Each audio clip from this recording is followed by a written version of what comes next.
Good morning, everyone, and a very warm welcome from Actionaid, Bangladesh. We are on the final day, on the closing session of the 7th International Water Conference, which is on Teesta River Basin, Overcoming the Challenges. My name is Sharin Mannan, and I will be your Master of Ceremony for today's session. So the 7th International Water Conference 2022 started from 28th of January with the opening ceremony. Then we had one thematic session on the same day on the history, morphology, and the spatiotemporal changes of Teesta River. Following that, yesterday we had two exciting sessions. First one was on geopolitics and structural interventions on Teesta, and the later one was on human ecosystem and gender implications.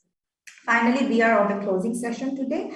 We will be having some exciting presentations today as well. So today's session will be chaired by Dr. Imtiaz Ahmed, who is the professor of the Department of International Relations at the University of Dhaka.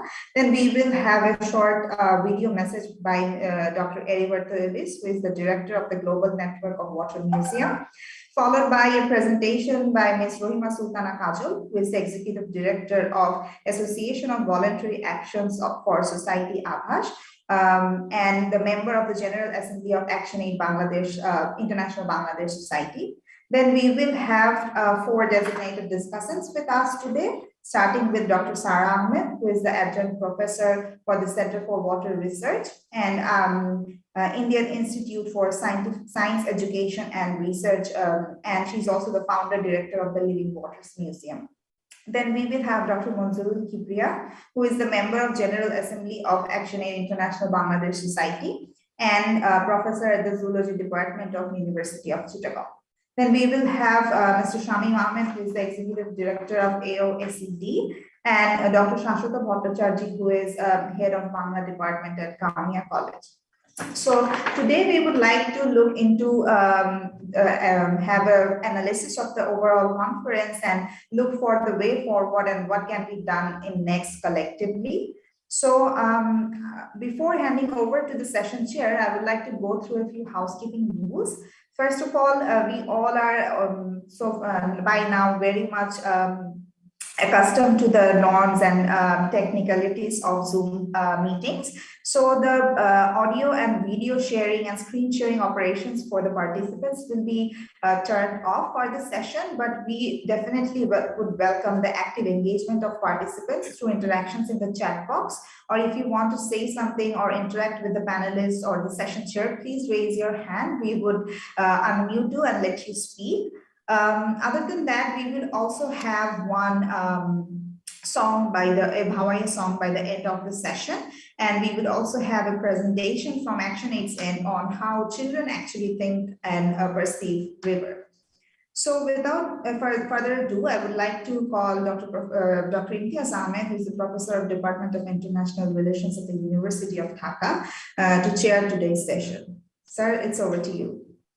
Thank you very much, Sharin. Good earth to all of you, wherever you are in this world. Every closing ceremony is also opening ceremony, because nothing closes actually, because I am sure the last 2 days deliberation that you heard and some of the footages that we saw would allow you to think more, and particularly to come to a resolution where people's lives that matters would be resolved. So I always say, every closing ceremony is actually opening ceremony in many, many ways. Now, today also, I believe some of the presentations that we'll be listening to will allow you, will allow insights, will give you ideas, and I'm sure we'll be able to carry it through. I have enormous faith in humans, as Rabindranath always used to say, "Manusher proti bishwash harano paap." I shall not commit the grievous sin of losing faith in humans.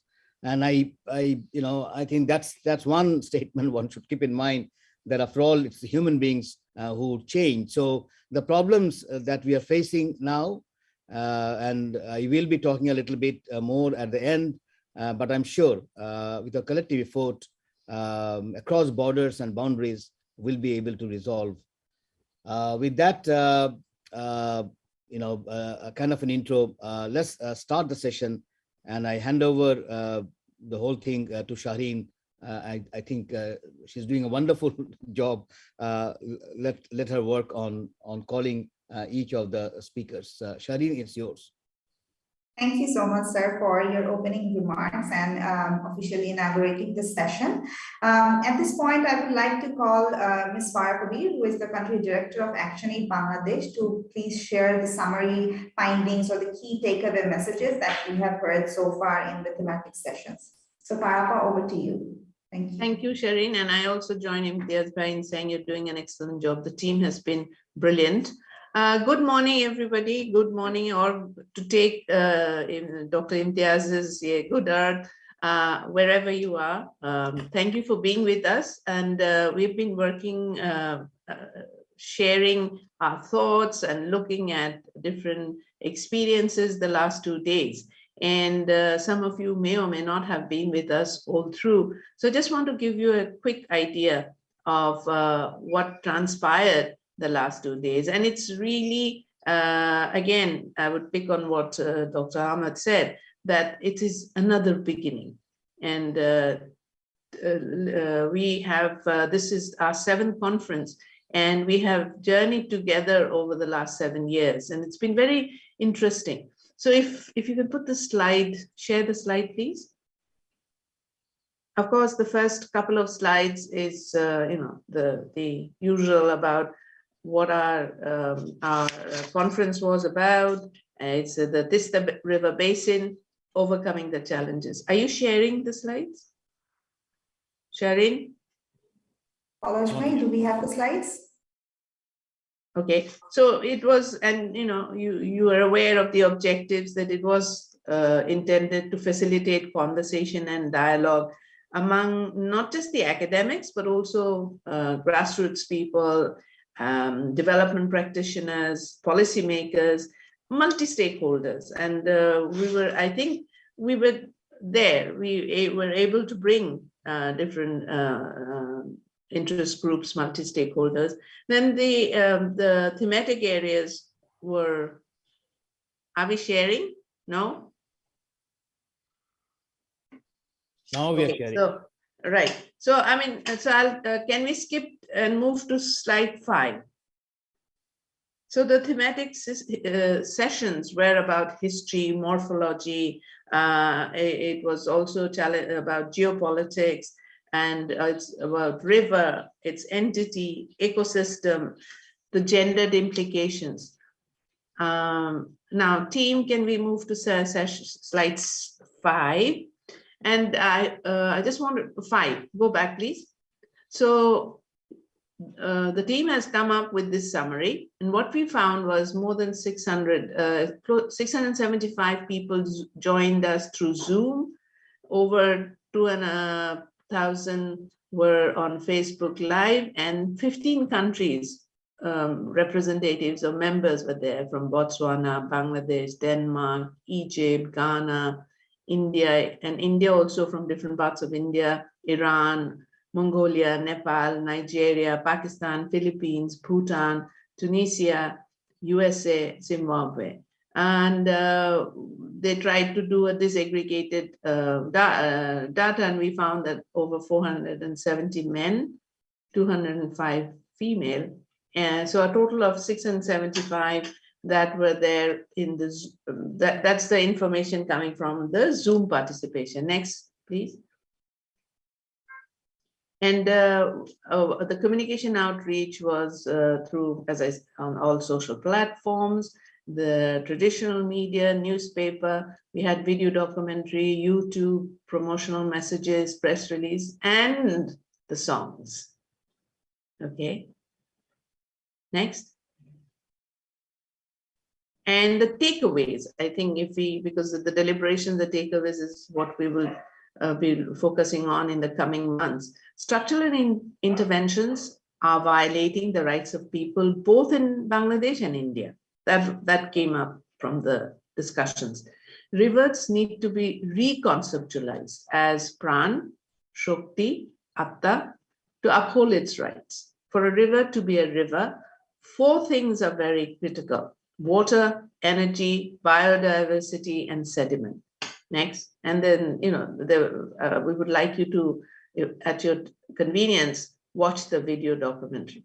Go on. Next slide, please. Then in the thematic session, history, morphology, spatio-temporal changes of Teesta and surrounding rivers. What a difficult word.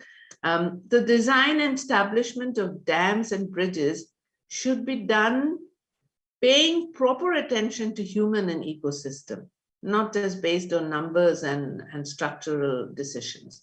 An integrated basin-wide approach is needed to solve the existing challenges. Bangladesh and India should sit for annual hydrological assessment to resolve the water allocation of Teesta. And environmental and social impacts assessments of the structural interventions should be done properly. It should not be avoided, should not be skipped. That came out very strongly. In the thematic session 2, there was discussion around geopolitics and structural intervention.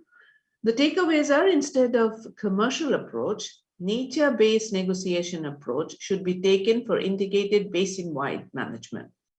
Apart from the multi-country coordination, each nation should take people and nature-centric measures. So it's also a role to be played at the national level. A communication channel or media strategy for multi-country consultation should be developed. In the thematic session 3, where we discuss the river basin, ecosystem, and gendered implications, the takeaways are rivers should be considered as a relation, not just resources, as rivers do not have boundaries. Women are the change makers when it comes to adapting to climate change. What is important is some of the changes or the adaptation are not the best choices, and women are making them, but they're under pressure. There is a lot of pressure to do that, to survive. So we need to find better alternatives. It is important to initiate a conversation among the communities in Sikkim, Bangladesh, and West Bengal for cross-border, cross-learning, knowledge sharing. Multi-stakeholder dialogues should be conducted so that policies are translated into action. And more investment should be made for alternative livelihoods of women, the people around the rivers, and to ensure their access to market. And in the thematic, okay. Now we are in the last session. Can we, yeah. And this is the closing session where we will be looking at water museums, how it helps to uphold cultural landscapes. We will be hearing about the community-led water museum in Kolapara, the Living Water Museum initiative, the integrated river management, a case of the Halda River, community initiatives to protect rivers, river-centric art and culture, and river through the colors of childhood. Now, so this will be our closing session, and the ask today is that we, as we have been deliberating the last 2 days, we have shared what do we do from here onwards. It should be looking at knowledge development, knowledge leadership, knowledge sharing. So can we do research together? Then we also want to see how we build a social awareness, using the social platform, community awareness, using our community networks, and creating messages. We also would like to see if there's a potential for all the people in these countries coming together and mobilizing for the protection and respect of rivers as a living entity. I'll stop there, and thank you for giving me the time. Thank you so much, Farapa, for sharing the overall summary of the whole conference. And just to add with Farapa that we also, in terms of communications and outreach, we also had friends and colleagues from media joining us throughout the session, and we have had very good coverage of the conference. We had news releases through the different newspapers, both English and Bangla, and we are getting very good responses on them. Just to specifically highlight that we had some special guests joining us throughout the session, not to mention Mr. Hassanul Haq, Member of Parliament. Sir has been so kind to join us throughout the session. He said he'll be joining us today as well, but he'll be a bit late. I'm sure we would have him maybe by the second half of the session. Just a special thank you to Dr. Shoaibul Haq sir for very gracefully chairing yesterday's session and being with us throughout the conference and very actively participating. I know sir is with us today, sir. Maybe after the next message, I'll get back to you for you to also share some remarks on the overall conference and from your end a few way forwards. And also, if we could speak to Ambassador Haq about partnership, as he's now working in North-South University, partnerships around research and knowledge, learning, sharing. Sorry, Sharon, I just thought we add that. No problem, thank you. Shoaibul Haq sir, would you like to come at this point and share a few thoughts if you want?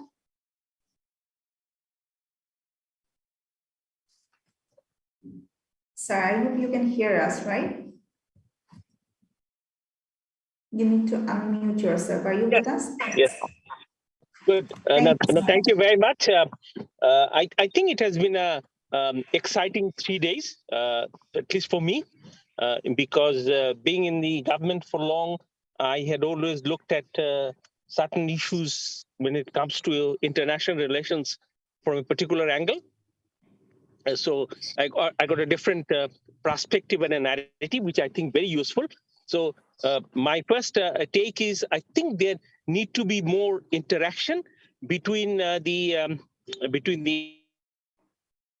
international. Good. I think I'm traveling, so that's why I'm hiding myself behind the screen. But nevertheless, so that's important that there has to be more interaction between the people and the policymakers. That's, I think, very critical, number one. Number two is the whole narrative need to go through changes in the broader framework of climate change. I think that's where both the two peoples and the countries can come together, and the whole issue of joint others alternative. You know, we in the negotiating world, we always find better alternative rather than hardcore agreement-based relations, which we are learning now. This is a new way of addressing some of the more sensitive issues. I think that need to be brought out.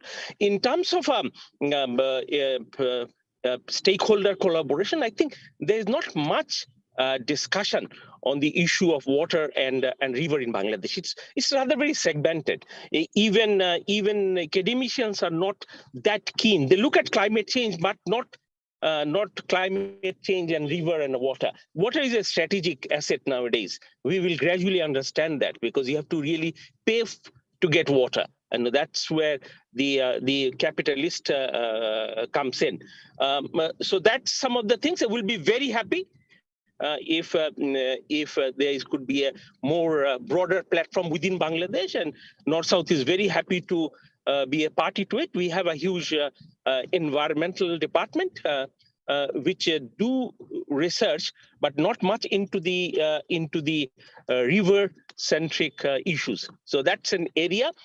But the most important thing, I think, and I hate to say this again, is the change of mindset and the framing of policymakers, both in Bangladesh and in India, to look at some of these issues from a broader people-centric frame rather than from a government-centric frame. But it has been exciting.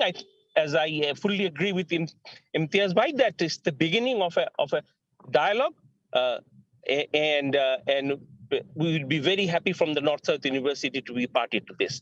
Thank you very much. Thank you so much, sir. And would you like to go? Okay. Thank you, sir. Sorry for calling you very suddenly, but I didn't want to miss the chance to hear it from you once again. And I think from the yesterday's session, you also very specifically and loudly mentioned that water is just not a resource, it's a strategic asset, and we should use it considering other values of water as well. And on the fact that you have mentioned about the potential ways of collaboration with the Environment Department of North-South University, I think the point is very well taken, sir, and we would definitely like to explore that connection. Thank you. So now I would like to move on and ask our team to please show the recorded video message by Dr. Heriberto Ibis, who is the director of the Global Network of Water Museum. Now, Heriberto has been one of those people who has always been with us supporting our water conference and water museums. He was part of last year's conference with us, but this year with the time durations and with the changes in time, he couldn't be with us in person or live through Zoom, but he has been kind enough to share a recorded message with us. So can we have the recorded message by Heriberto on screen, please? I'm very pleased for this invitation to the conference, the 7th International Water Conference held in Bangladesh for 2022. And I would like to stress a few concepts for the conclusive remarks related to water museum and water heritage. I think that after 2 days, you had a very interesting sessions. Unfortunately, I couldn't follow your works, but definitely interesting session on the Teesta River, which for many reasons is a symbol also for Bangladesh of the different challenges that different rivers are facing today. So as a kind of proposal, why not creating also a museum of the Teesta River civilization? You have been focusing in these days about the heritage of the Teesta River, which is natural, but also cultural heritage. It includes livelihoods. You talk also about the conflicts related to water management, but also about the cooperation and good practices. So when we think about museums and so-called museums of the 4th generations today, we include all of these concepts. We think about a kind of a container or a building which represents all these aspects. But also, what is more, we think about a landscape and the cultural landscape, which is part of the museum itself. So today, museums of the 4th generations indeed are not only buildings which host collections, but are conceived with such a strong connection to the cultural landscape.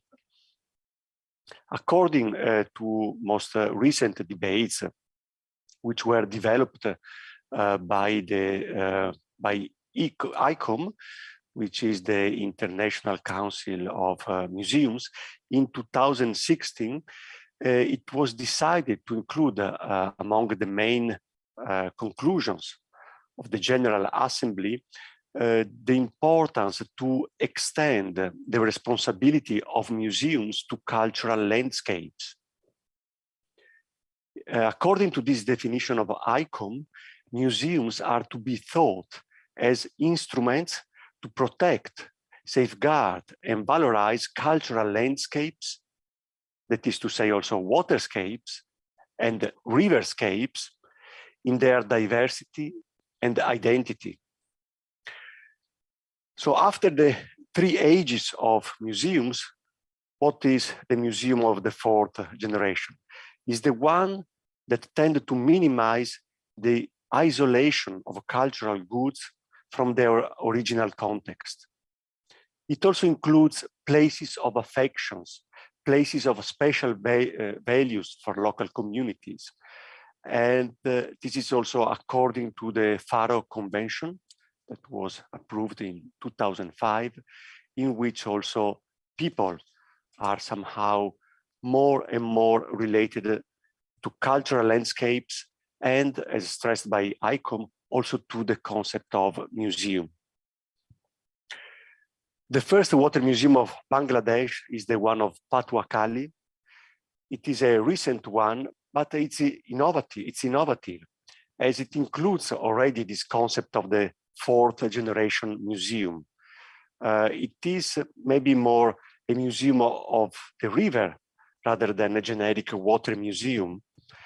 And it is perfectly in line also with the Code of Ethics for Museums of ICOM, in which it is stressed again how museums must extend their responsibility towards the goods that surround them, towards the entire territory. So the particularity of these museums is the fact of being context-oriented. They have such a strong perspective instead of having only the role of building collections as it was made, especially in the past. But the Water Museum, or even better, River Museum of Patuakhali is above all a community-based museum which aims to collect and interpret the community's needs, expectations, stimuli, and proposals. So it is a participatory museum by definition.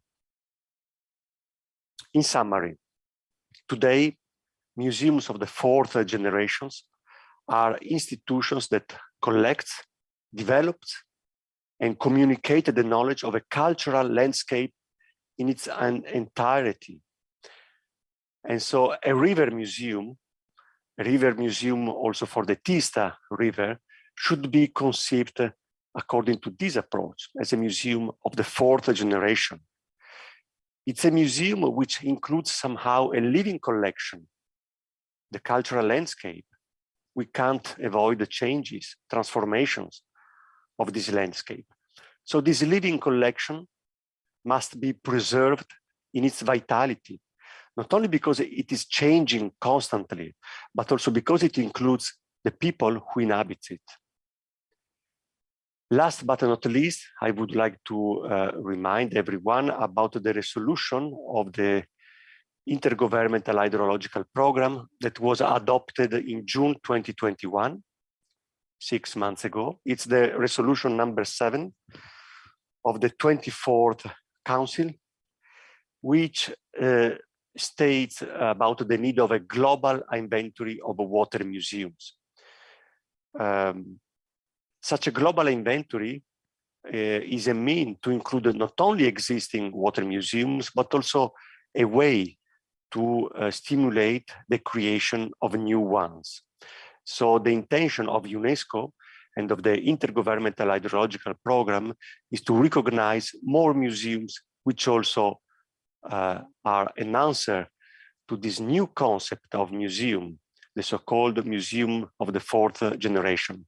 And rivers, in general, I think are one of the best environment in which such a concept can be applied for the protection, not only of the environment, but also of livelihoods, of people, and of both natural and cultural heritage. Thank you and good works.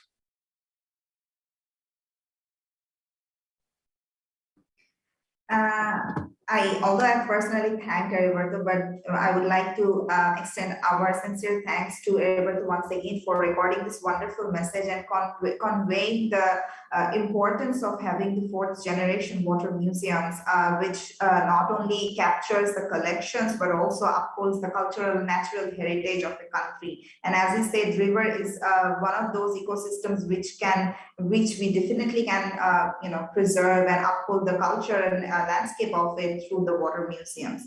Like I want to mention that we also have one such museum in Kolapara, Potuakhali. So before I hand it over to Rohima Sultana Kajolapa to have a presentation on how communities are actually related or actively working with the museum, I would like to give the floor for a few minutes to Ms. Farah Kabi to actually very briefly mention like how Actionaid actually got involved with this water museum and why we actually took that initiative.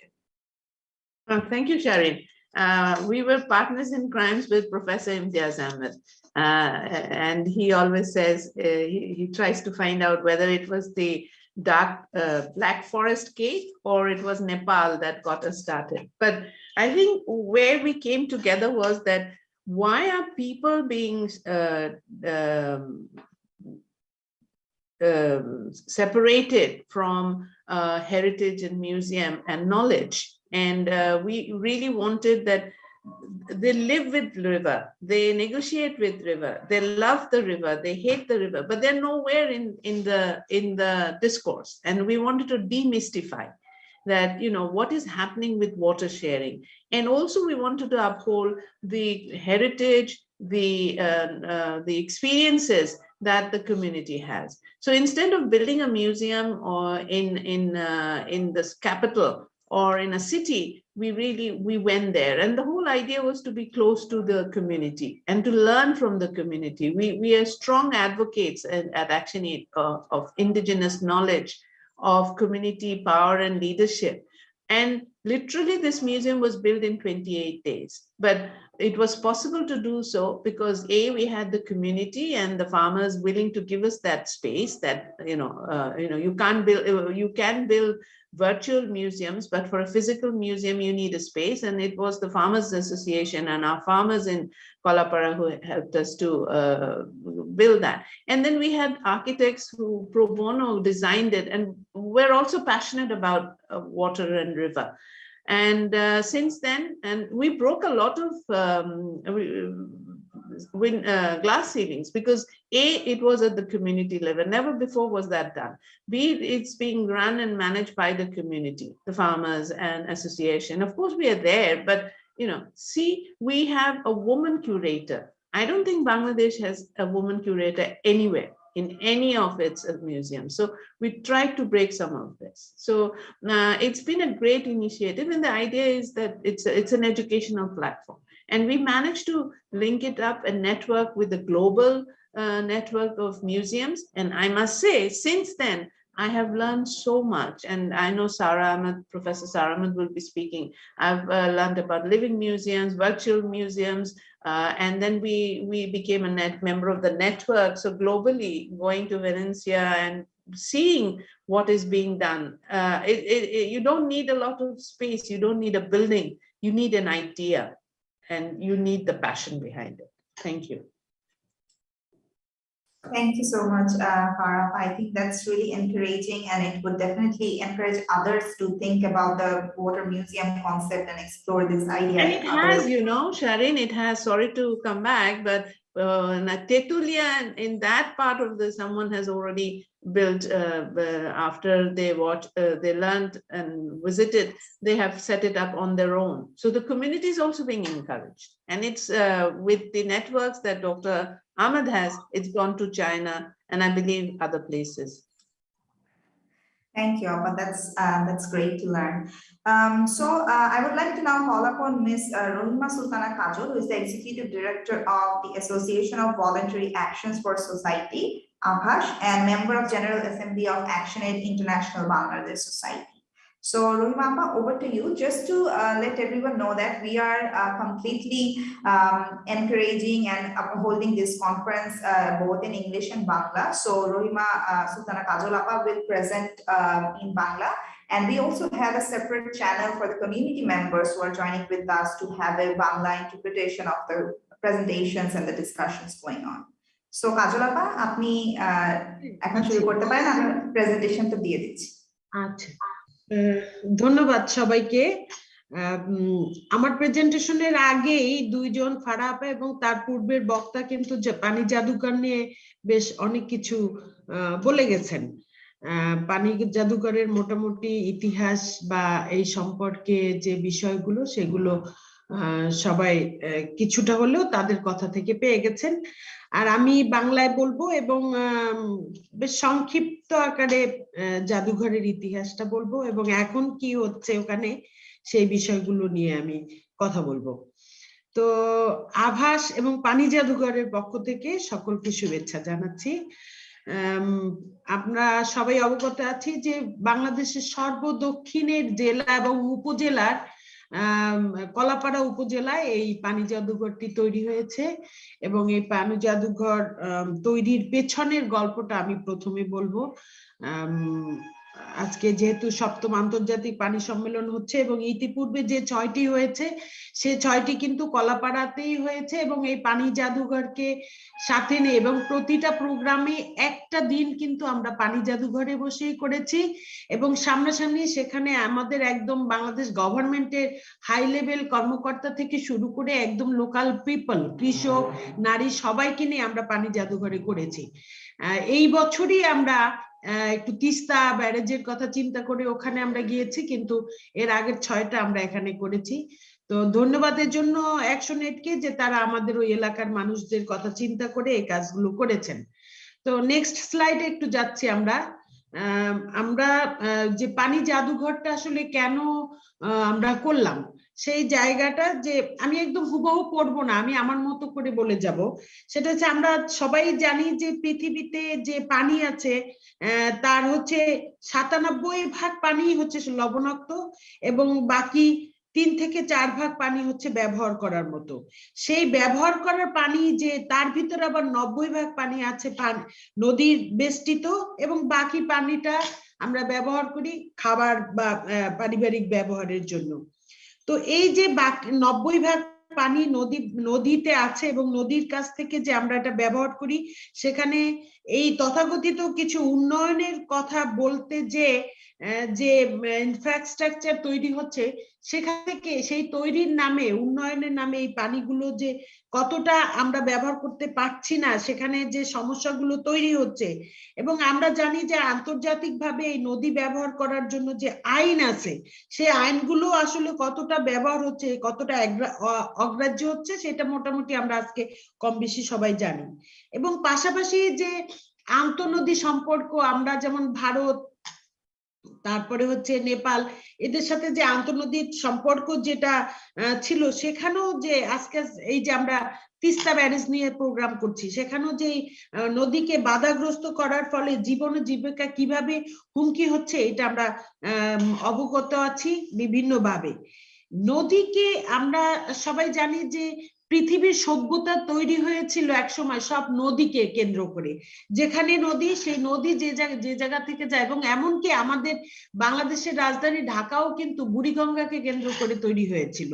তো সেইভাবে নদীকে কেন্দ্র করে যখন উন্নয়নগুলো তৈরি হচ্ছে, এখন দেখা যাচ্ছে সেই নদীর উপরেই হচ্ছে ড্যাম, ব্যারেজ, বিদ্যুৎ কেন্দ্র সবকিছু নদীকে কেন্দ্র করে তৈরি হওয়াতে সেই নদীগুলোর যে প্রবাহমান নদী ব্যবহারের যে সিস্টেম, সবকিছু পরিবর্তন হয়ে আসলে এখন আমাদের যে নদী কেন্দ্রিক যে সভ্যতাগুলো আছিল, সেগুলো এখন আসলে ধ্বংস হয়ে যাচ্ছে।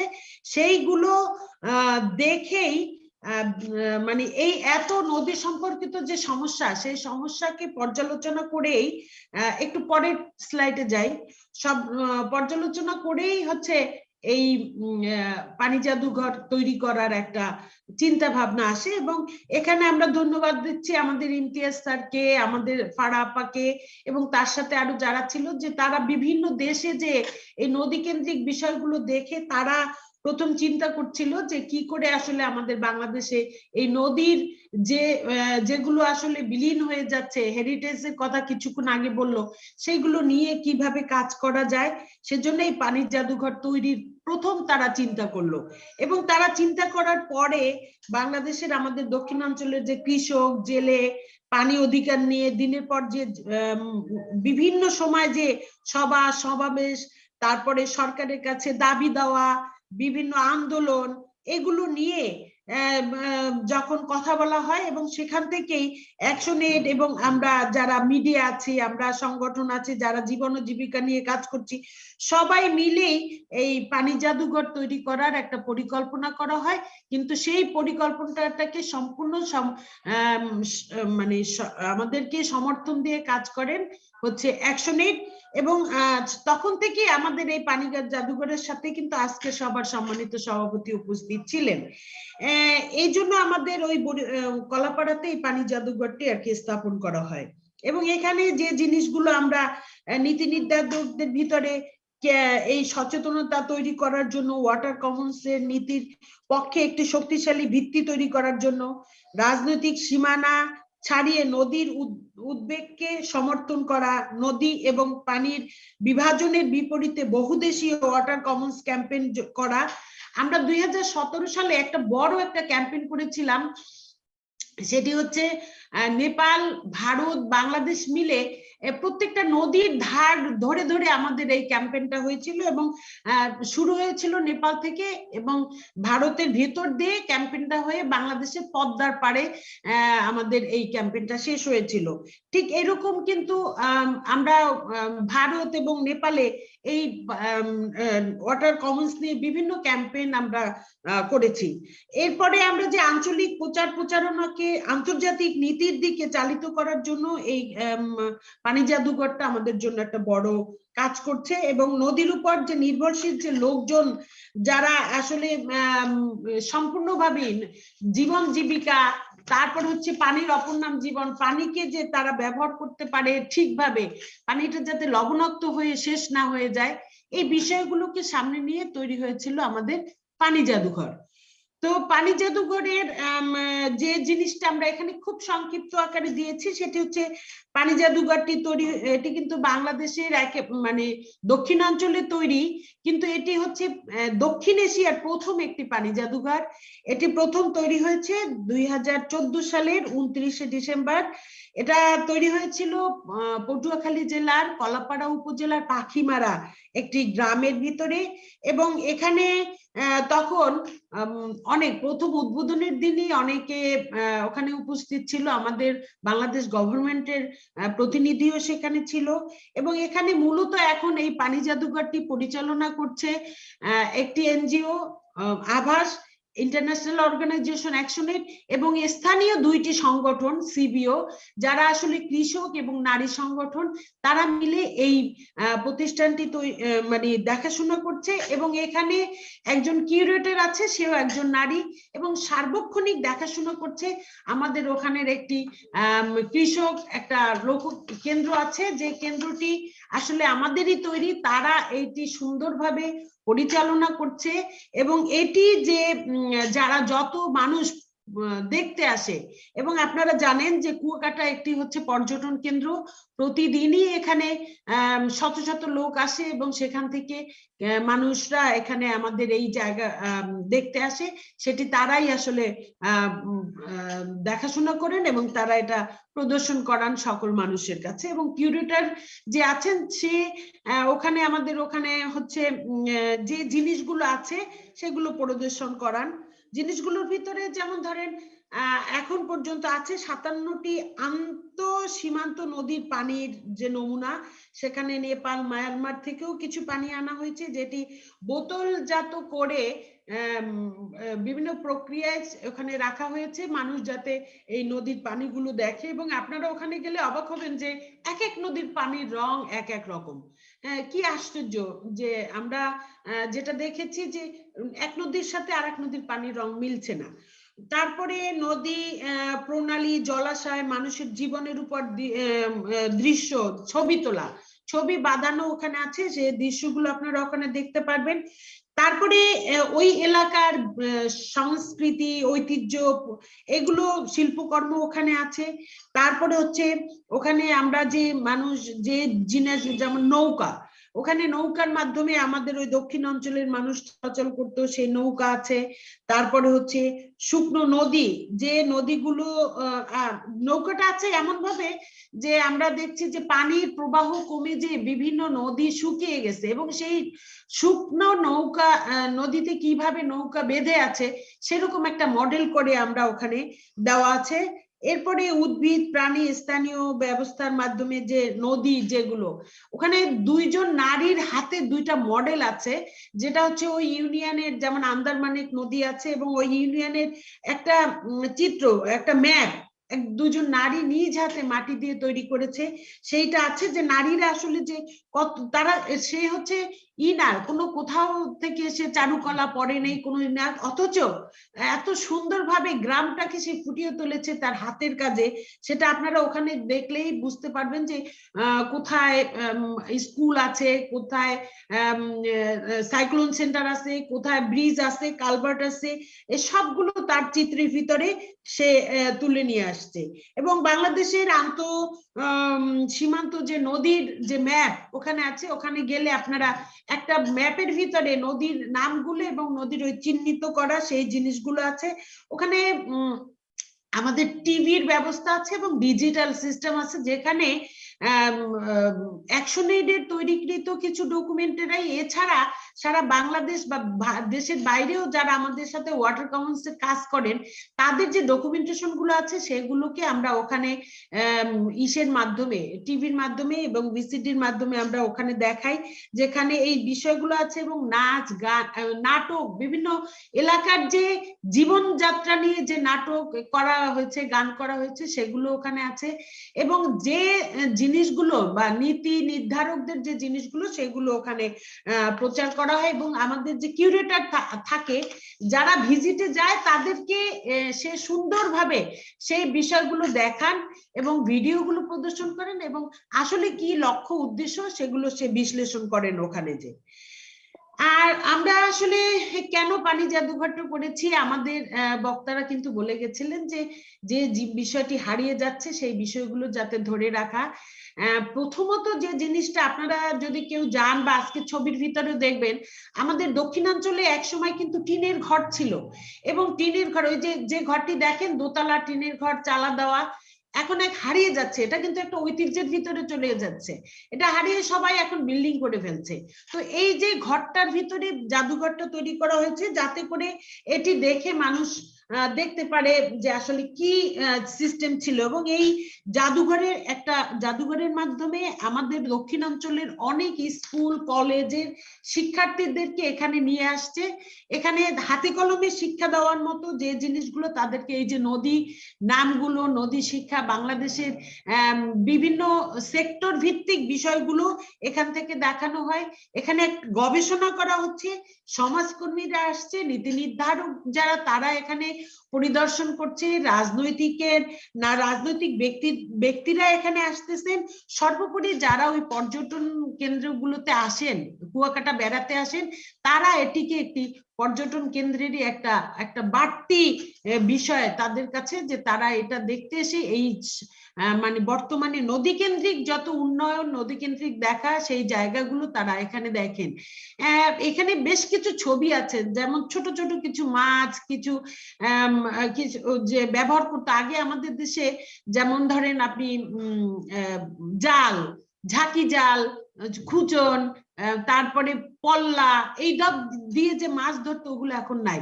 এগুলো সব ওইখানে গেলে আপনারা দেখতে পারবেন যে আসলে পূর্বে কি ছিল আমাদের এই পটুয়াখালী, বরিশাল বা দক্ষিণ রিজনে সবকিছু। এবং বড় বড় ইট আছে, মাটির পাত্র যাতে ধান সেদ্ধ করে, তারপরে কাঁসার বাটি, মানে যে যে জিনিসগুলো ব্যবহার করতো ওরকম অনেক ঐতিহ্যশীল জিনিস ওখানে আছে।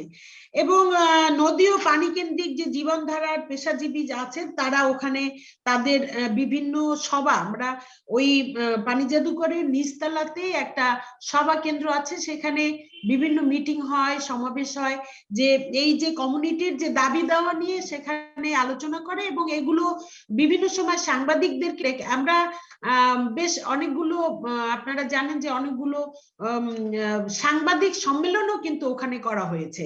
সেই জায়গাগুলো শুধু যে আমরা তা না, লোকালে অনেকে মানে স্থানীয় সরকারও তাদের দাবি দেওয়ার জন্য ওই আমাদের জায়গাটা ব্যবহার করছেন ওখানে পানি জাদুঘরের, এবং তারা ওখানে আলোচনা করেন, ওখানে বিভিন্ন বিষয় নিয়ে সভা সমাবেশগুলো করা হয়। এরপর জি একটু ইন্টারাপ্ট করি আপা, আপনার সময় শেষ, একটু যদি কুইকলি র‍্যাপ আপ করেন। হ্যাঁ, ওখানে আমরা আসলে প্রতি বছরই 29শে ডিসেম্বর আমরা হচ্ছে দিবস উদযাপন করছি, এবং সেখানে স্থানীয় সরকার থেকে শুরু করে সবাই অংশগ্রহণ করে, এবং আসলে দেখা যাচ্ছে যে সবাই অংশগ্রহণ করে, সবাই যায় ওখানে। আমাদের যে টিকিট কেটে মানুষজন ওখানে যাচ্ছে, 6 টাকা 10 টাকা 100 টাকা করে টিকিট কাটছে। তবে যে জিনিসটা লোকাল মানুষের প্রত্যাশা, এটা একটু আমাকে সময় দিতেই হবে। আমরা প্রত্যাশা যেটা নিয়ে এই পানি জাদুঘরটা চালাচ্ছি সেটা হচ্ছে পানি দূষণ বন্ধ করার জন্য, পানির স্বাভাবিক প্রবাহে সকল বাধা দূর করার জন্য, নদী ভাঙন রোধে কার্যকর উদ্যোগ গ্রহণ করার জন্য, প্রাকৃতিক সম্পদের হস্তক্ষেপ কমিয়ে আনার জন্য, পানি নিয়ে রাজনীতি বন্ধ করার জন্য, জনগণকে সচেতন করা এবং সম্পৃক্ত করা, অংশগ্রহণমূলক পরিকল্পনা করার জন্য, পানির অধিকার নিশ্চিত করা, পানি অধিকার নিশ্চিতের জন্য মাঠ পর্যায় থেকে জাতীয় পর্যায় পর্যন্ত জনমত গঠন করা, পানির সঠিক ব্যবহার নিশ্চিতকরণের মাধ্যমে ক্ষতি কমিয়ে আনা, পানি অধিকার ও ন্যায্যতার জন অংশগ্রহণ নিশ্চিত করা, জনমত সৃষ্টি করে সরকারকে আন্তর্দেশীয় বিভিন্ন চুক্তি ও নীতিমালা জনস্বার্থ তৈরি করতে বাধ্য করা। আর হচ্ছে আমাদের লোকাল যারা এটি দেখাশোনা করে সকলেরই একটি প্রত্যাশা, এখন পর্যন্ত এটি তো আমাদের মানে এইভাবে আছে, আপনারা জানেন ওটি লবণাক্ত এলাকা, যে কোনো জিনিস ঘর বলি যাই বলি কিছুদিন পরপরই ওটা নষ্ট হয়ে যায়, সেজন্য পার্মানেন্ট ভাবে ওটা, কারণ ওটা এখন একটা ঐতিহ্য, ওটা আমাদের একটা গর্ব, ওটাকে আমরা ওই লোকাল মানুষ ওটাকে নারীর টানের একটা জায়গা তৈরি হয়ে গেছে। তো সেই ক্ষেত্রে এটা যাতে আসলে পার্মানেন্ট আরো বড় করে কিভাবে তৈরি করা যায় সেটা নিয়ে একটু আমাদের প্রত্যাশা সবার কাছে। এই কনফারেন্সেও আমাদের সেই প্রত্যাশা যাতে আমরা ওটা একটু বড় করে তৈরি করতে পারি এবং আরো ব্যাপকতা বৃদ্ধি করে এই পানি সম্পদকে আসলে মানুষকে ব্যবহার করার জন্য সম্পদ হিসাবে সেই সচেতনতায় সহায়ক হবে, এই প্রত্যাশা নিয়ে আমি আমার বক্তব্য শেষ করছি। ধন্যবাদ সবাইকে। যদি কোনো প্রশ্ন থাকে। অনেক ধন্যবাদ কাজল আপা, আপনি খুব সুন্দর করে এবং পুরো গল্পটাই আপনি বলেছেন আমার সবার জানার জন্য। So the international participants who couldn't understand the Bangla version of the presentation, I will try to summarize what Kajol appa has mentioned very briefly. So the Water Museum, which is situated at the Kolapara Upojila of Patuakhali, is the first of a kind museum in the South Asia, which has been established in 2014. The aim of constructing or establishing the Water Museum is to create a sense of awareness among the stakeholders, especially the policymakers, and also to create a strong basis for policy advocacy on water commons. Currently, this Water Museum is maintained and run by a local NGO called Apash, and also by 2 CBOs, community-based organizations. Actionaid also co-manage the museum with them. They also, the places has been established for some specific purposes. It actually upholds the concerns of river beyond political boundaries. It reimagines river in human and ecological point of view. It is also a sharing space for people and an educational space for making people understand the importance of conserving river and river-centric cultures and livelihoods and water. At the same time, through this museum, the community is also joined the multi-country water commons campaign, and also drives. She has mentioned how a campaign has been run in Bangladesh, India, and Nepal as well, towards on the water commons, and it also finally searches for solutions for people dependent on rivers. They also have certain call for actions, which she has mentioned that to ratify the UN law on non-navigational water issue, on, having detailed or multi-stakeholder conversations on the, transboundary river issues, ensuring free flow of water in river without contaminations or any kind of obstructions. Also issues is related to the sewerage and everything. Particularly the main objective of this space is to ensure people's access or people's right to river. We also we have developed a documentary on a short video documentary on the water museums, which was actually launched in this last year's water conference. I think my colleague has already put the link in the chat box. If you're interested, you can also visit the site and have a look at the water museums video documentary. Now, I would like to call on Dr. Sara Ahmed, who is the Adjunct Professor, Center for Water Research, IISCR Pune, which stands for Indian Institute for Science, Education and Research. And she's also the founder director of the Living Waters Museum. Ms. Sara, you have 10 minutes, so if you could kindly, 5 to 10 minutes, if you could kindly share your thoughts on how the Living Waters Museum actually works and, everything about it. Thank you. Are you with us? Yes, I'm here. Can you hear me? Yes. Great. So thank you very much. And thank you to Farah again for inviting me. I'm sure you've heard me speak many times about Living Waters Museum. But I'm going to pick up from some of the points that Heriberto made and also Farah.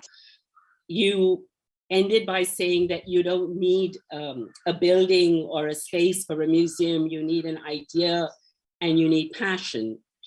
Living Waters Museum is my passion. I thought it was going to be a retirement project after spending 25, 30 years in the water sector as an academic, as a policy advocate, and as a researcher. And I thought this idea that had been germinating in me for like maybe the last 20 years kicked off finally in 2017. Because we don't have a physical water museum in India yet, and the idea of building a water museum and having artifacts, etc., needs a lot of funding. We didn't have an Actionaid or even WaterAid backing us on this. So we decided to develop it as a virtual repository, and it became a virtual museum. But I want to say that a museum is more than a website. And you can't just have a virtual museum or a digital museum and call it a museum if you're not able to engage with young people or with local communities or many other forms of engagement. So in 2017, a few months after we started and after our early incubation with WaterAid India, I moved to Ahmedabad University as an adjunct professor to the Center for Heritage Management.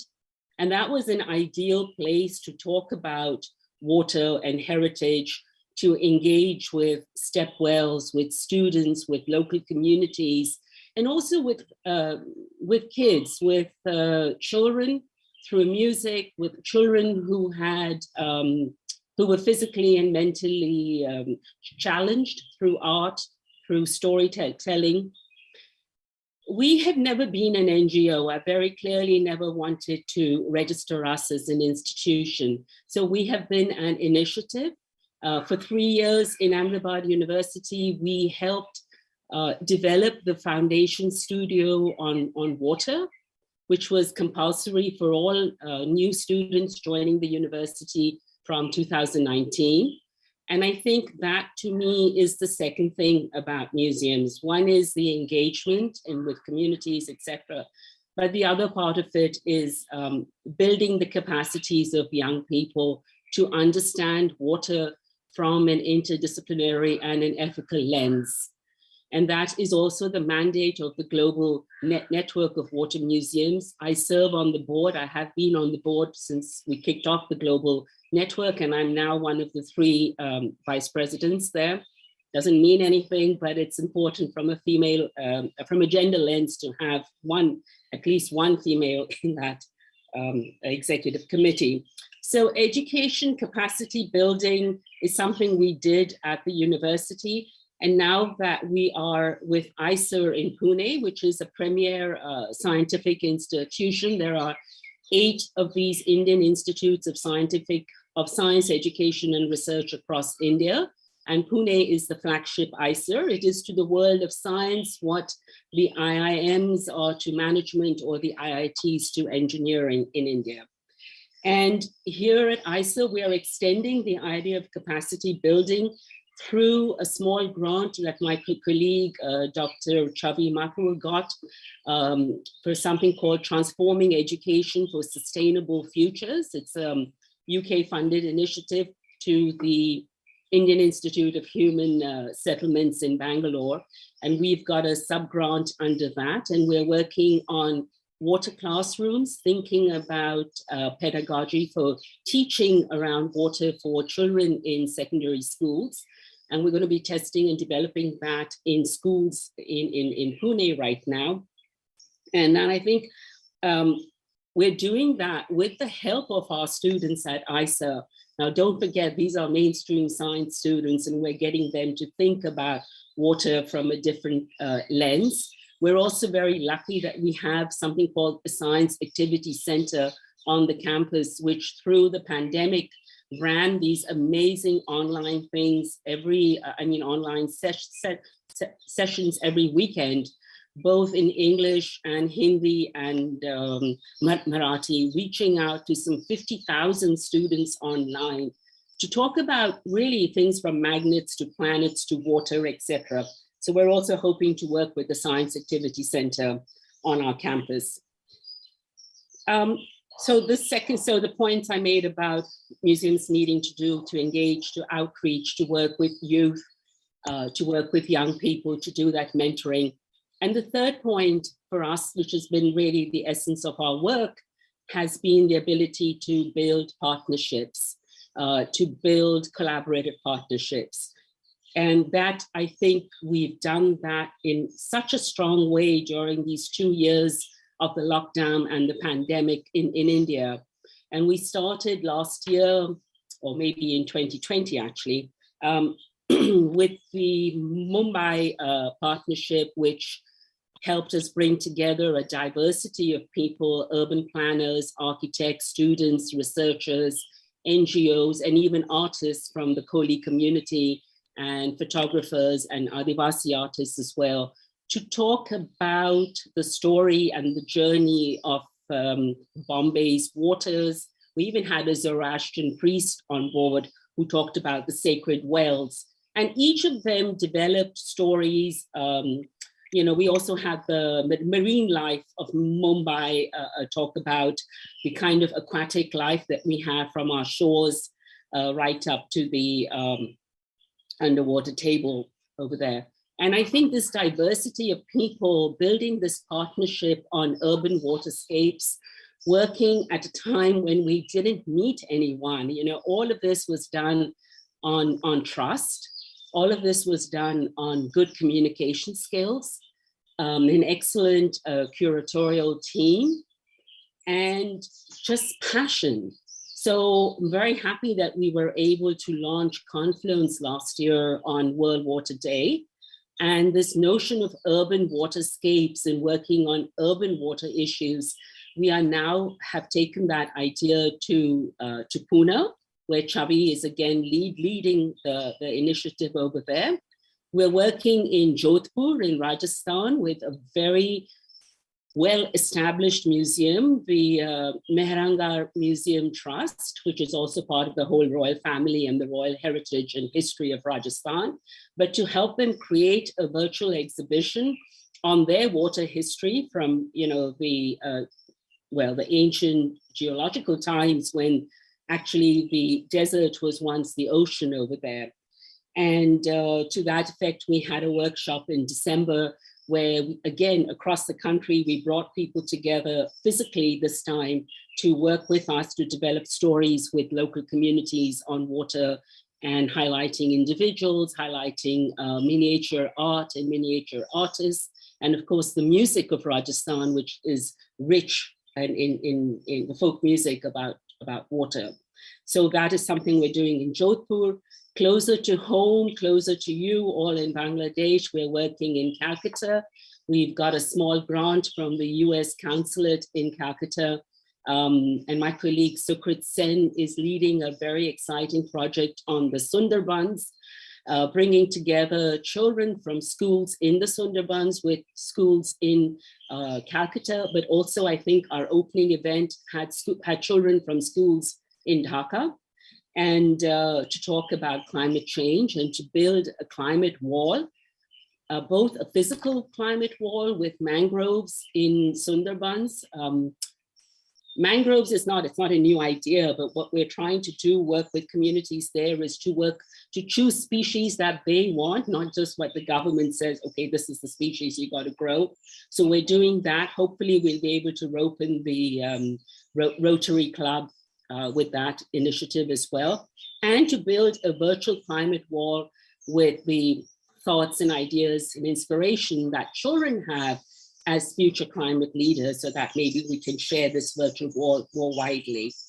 So also during the pandemic, we were very conscious of the impact on the mental health of young people, not being able to go to universities, not being able to meet each other, and living isolated lives. So as a virtual museum, we responded to that by a call that we put out called Pani Ki Kahani. And we had more than 40, 50 responses, videos, music, dance, theater. People did, dialogues around water. Someone sent us a beautiful poem from a ship where he had to live for 9 months. He couldn't come home. So things like that. And then this year we did Pani Ki Kahani edition 2, where we actually paid it was a competitive call, and we gave small grants to people to actually curate content. So that's all up on YouTube. And I think another partnership that we developed during the lockdown, again, we didn't know any of these people, was to work again with young people. This was with the Social and Political Research Foundation in Delhi on the Water Seeker Fellowships.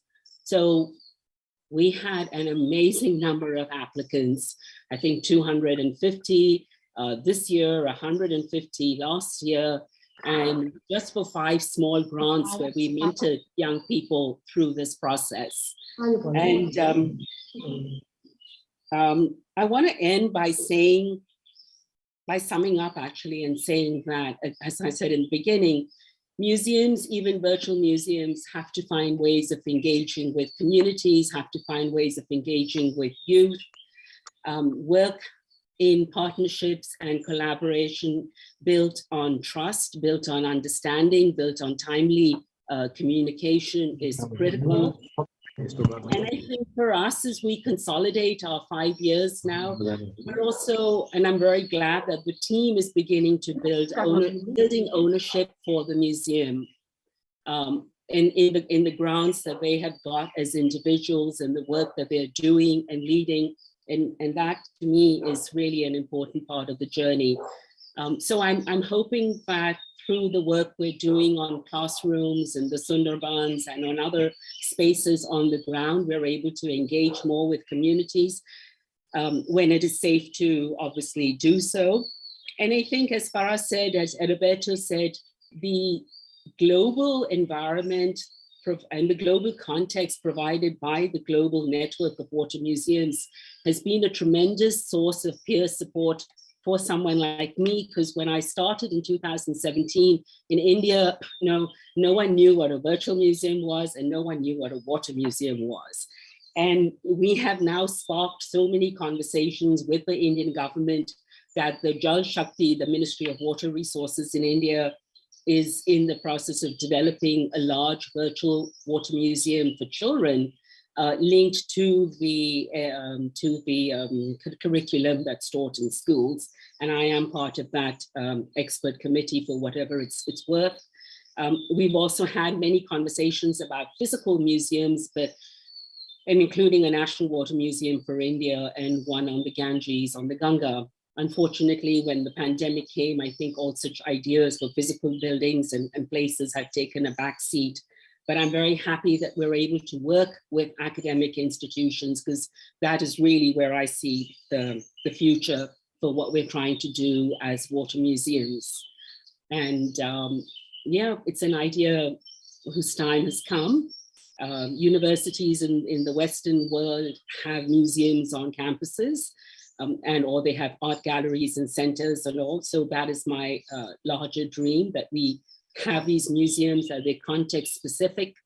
They're very, very contextual, because we have a very diverse agroecology across India, and we have to have contextual museums, and we have to engage with youth and classrooms, really. So that's where I'll stop. Thank you. Thank you so much, Dr. Sarah. I think the most important key takeaways for me from your deliberation is how to actually engage the younger generation with the concept of, water museum and water conservation and all that. And you've also talked about how the virtual water museums, you have utilized it as for their mental health during the time of the lockdown, when they couldn't meet anyone or have a life outside their home. So I think that's really exciting. And also how you have actually collaborated with your Ministry of Water Resources with that. I think that's a very important, point, or some sort of a, triggering point for us to actually also explore that connection in our country as well. So we will definitely try to explore that, and also, replicate and share, get ideas from you in that case, so that we can also have something similar in our country as well. And I must say, the sound of the birds coming from your end is really refreshing at this point. From my garden. Lovely. Yeah. So now you know, Shireen, why I'm such a big fan of Sarah and the Living Museum.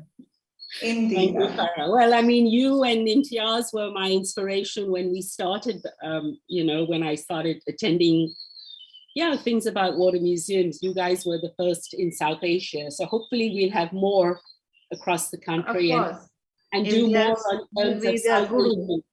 Yeah. Imtiaz Bhai will be an inspiration in South Asia, definitely. Yeah. Thank you so much, Dr. Sarah. So our next speaker was supposed to be Dr. Manzoor Kibriya, but he has just informed me that he has a power cut at his place, so he's facing difficulty to connect. So before that, I see we have Dr. Ajay Dixit with us. Sir, it's a privilege to have you today again. And I thoroughly enjoyed the session yesterday when you spoke about, considering water as relations rather than resources. So can I take the privilege, sir, to call you again? And if you can share a few words on the overall conference and a few recommendations and way forwards from your end. Sure. Shaheen, thank you so much. Thank you very much. And it's really good to be connecting through this conference, meeting old friends. So let me just kind of, reiterate some of the points that were mentioned in the conference, in the session that I attended yesterday, and broadly. South Asia waterscape, as I said yesterday, has, challenges. It's facing major kind of, worrying trends. And if we look at the last 2 years, particularly with the pandemic, public health is a major concern. Of course, the whole infrastructure focus and development and how it's conceptualized, put in place is another issue which we talked about yesterday. And then, of course, climate change is the kind of a larger sort of a threat. Now, what these trends do is to kind of exacerbate the already existing threats, in South Asia. We have flooding, water scarcity, groundwater overdraft, pollution, degradation of rivers, all across South Asian countries, maybe on different scales. And then, of course, all these add to increasing social vulnerability. Clearly, we need to respond to the challenges, perhaps in a different way. And how do we begin? How do we begin that? And as I said yesterday, we must begin to see rivers as a medium that builds relations, that builds trust that connects people, and kind of communities, than divide and fragment them, and then bring this new imagination in our journey, to address these challenges. And in this endeavor, I think the indivisibility and integrity of the hydrological cycle, I think, is central. That we must recognize. Hydrological cycle does not respect, obey political and administrative boundary, and that's central to achieving well-being of people and society. So let me then end by kind of emphasizing the point which has repeatedly came out in this conversation, in this conference, the need for much greater dialogue and conversation, sharing of perspectives, sharing of ideas, sharing of views, sharing of values. Water is, yes, relation, but it has multiple values and it has multiple uses. So perhaps, these ideas need to come through much more clearly. And then this must be across geographical regions, across sectors, across disciplines, and I think most importantly, across generation of South Asia. We've spent 40 years talking about water in South Asia. Of course, we bring perhaps a little bit of a perspective, from early 1980s on. I mean, of course, the new generation, they bring in new views, new ideas, new skill sets. So this generational dialogue, I think, is pretty central and important if we want to address some of the emerging sort of worrying trends of South Asian waterscape. Once again, thank you so much for giving this short opportunity. Once again, see you. Thank you so much, sir. And thank you for bringing the most important issue on the table, which is climate change. I mean, we have been, discussing about the whole concept of water museum and upholding the water landscape and heritages, but we cannot certainly ignore the fact that the climate is changing and we need to act accordingly. We need to, Actionaid has been a very strong advocate for climate justice for many years, and it has been one of the key agendas for us as well. So definitely, going forward, when we do our campaigns, our advocacies, and you talked about the multi-stakeholder dialogues, we will definitely try to, have, everything in place so that we can, have a comprehensive solution. So now I'd like to call our next discussant, Mr. Shamim Arfin, who is the Executive Director at AOSED. So Shamim bhai, apni achen bodhe amader sathe, if you can very briefly, in 5 minutes, if you can share your thoughts. Okay. This is difficult to 5 minutes. However, I'll try to discuss in the 5 minutes. Last 2 days and today half days, we also talked about a lot of things. There is the key point is most of the key point is the history, the river. When the river brings a lot of history and its own ecosystem. And people-centered river management, we talk about a lot of things, and especially we talk about the political, geopolitical issues, which has created a lot of problem the last 2 or 3 decades, especially the transboundary issues. That's why this convention, we follow and we focus on the Teesta managed issue. At the same time, if we would like to consider the river is not only the only one river. This river is life, and they have a lot of history, and the river life. It's sometimes 1,000 years. And when we consider a river, we need to consider the river branches and sub branches, because all rivers depend on the branches and sub branches for the water flow. If I talk about the southeast coastal region and others area, this very difficult to harmonize, because our small country, but there is more or less 30 geohydrological zone, and each geological zone and have another ecosystem. And river ecosystem is a very, very important. We need to consider for the development aspect.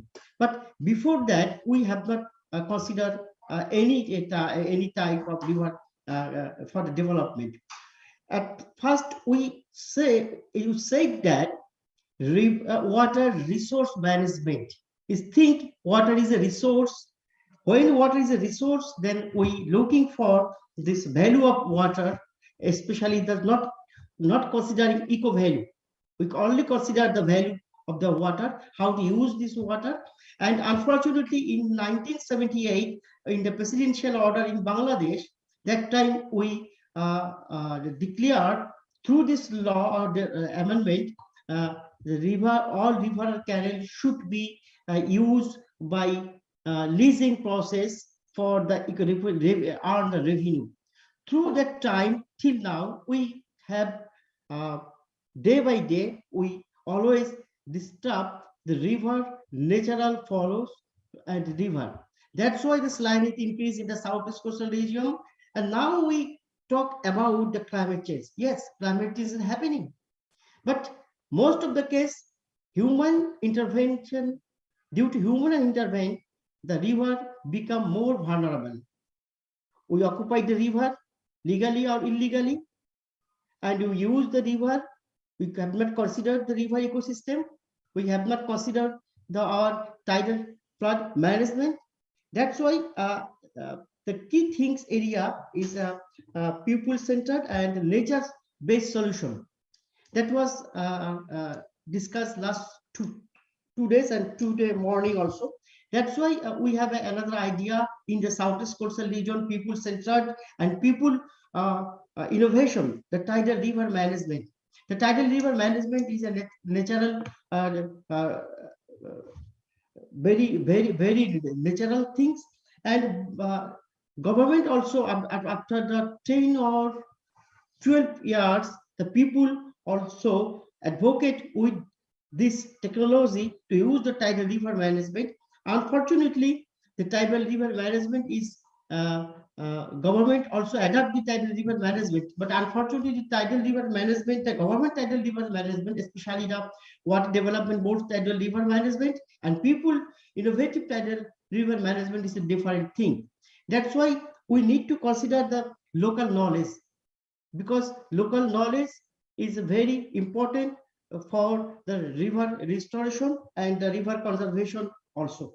So this is a very short time. That's why I am sorry to say we have a lot of discussion. But last word is that who govern river? Who govern water management? Water govern river or river flow, or water govern me? Are we governed by the water? This is the key question. Thank you, everybody. Thank you so much, Mr. Shamim Arfin. I think that was wonderful, the way you actually highlighted how local people also actually have, the right to river, and they also, their lives are very, connected with river, and how we should actually pay more attention to it. So now we have our final discussant for today, which is Dr. Shashwata Bhattacharya, who is the head of Bangla Department, Kaunia College. Mr.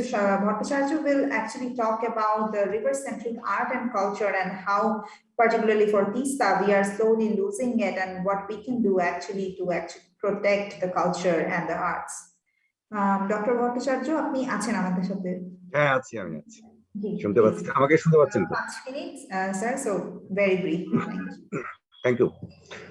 ধন্যবাদ জানাই অ্যাকশনএইডকে আমাকে আমন্ত্রণ জানানোর জন্য এই ৭ম international water conference. আমি আসলে যেখানে বসবাস করি, আমি খুব তিস্তার কাছাকাছি অঞ্চলেরই মানুষ, এবং ছোটবেলা থেকেই তিস্তা আমাদের জীবনের সঙ্গে সম্পর্কযুক্ত, এবং এই কারণেই আমরা খুব কাছ থেকে দেখতে পেরেছি যে পরিবর্তনগুলো কিভাবে হয়ে গেছে।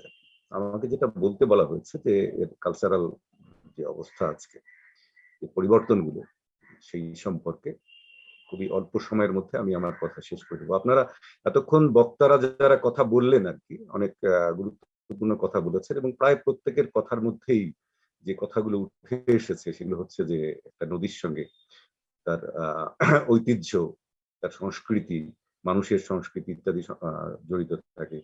প্রাণ, শক্তি, আত্মা ইত্যাদির প্রসঙ্গ ফারাহ কবির উত্থাপন করেছেন এই জায়গার মধ্যে।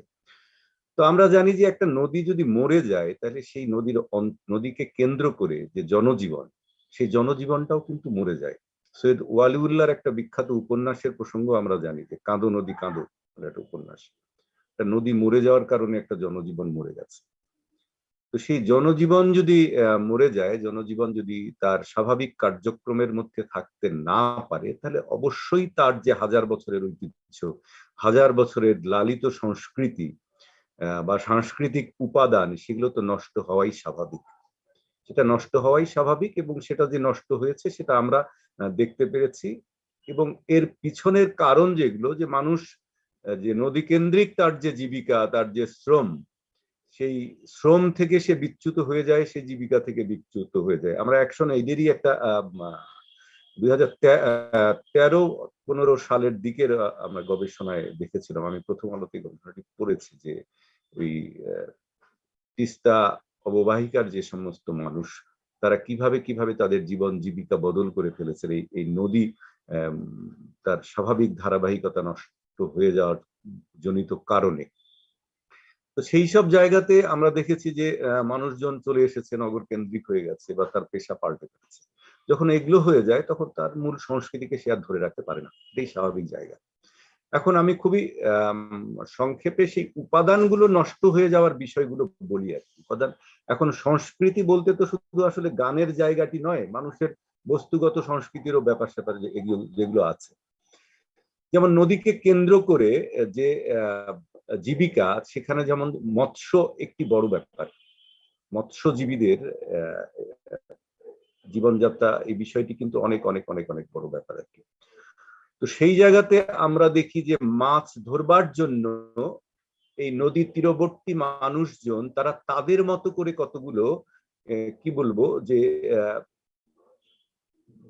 জিনিস নির্মাণ করে।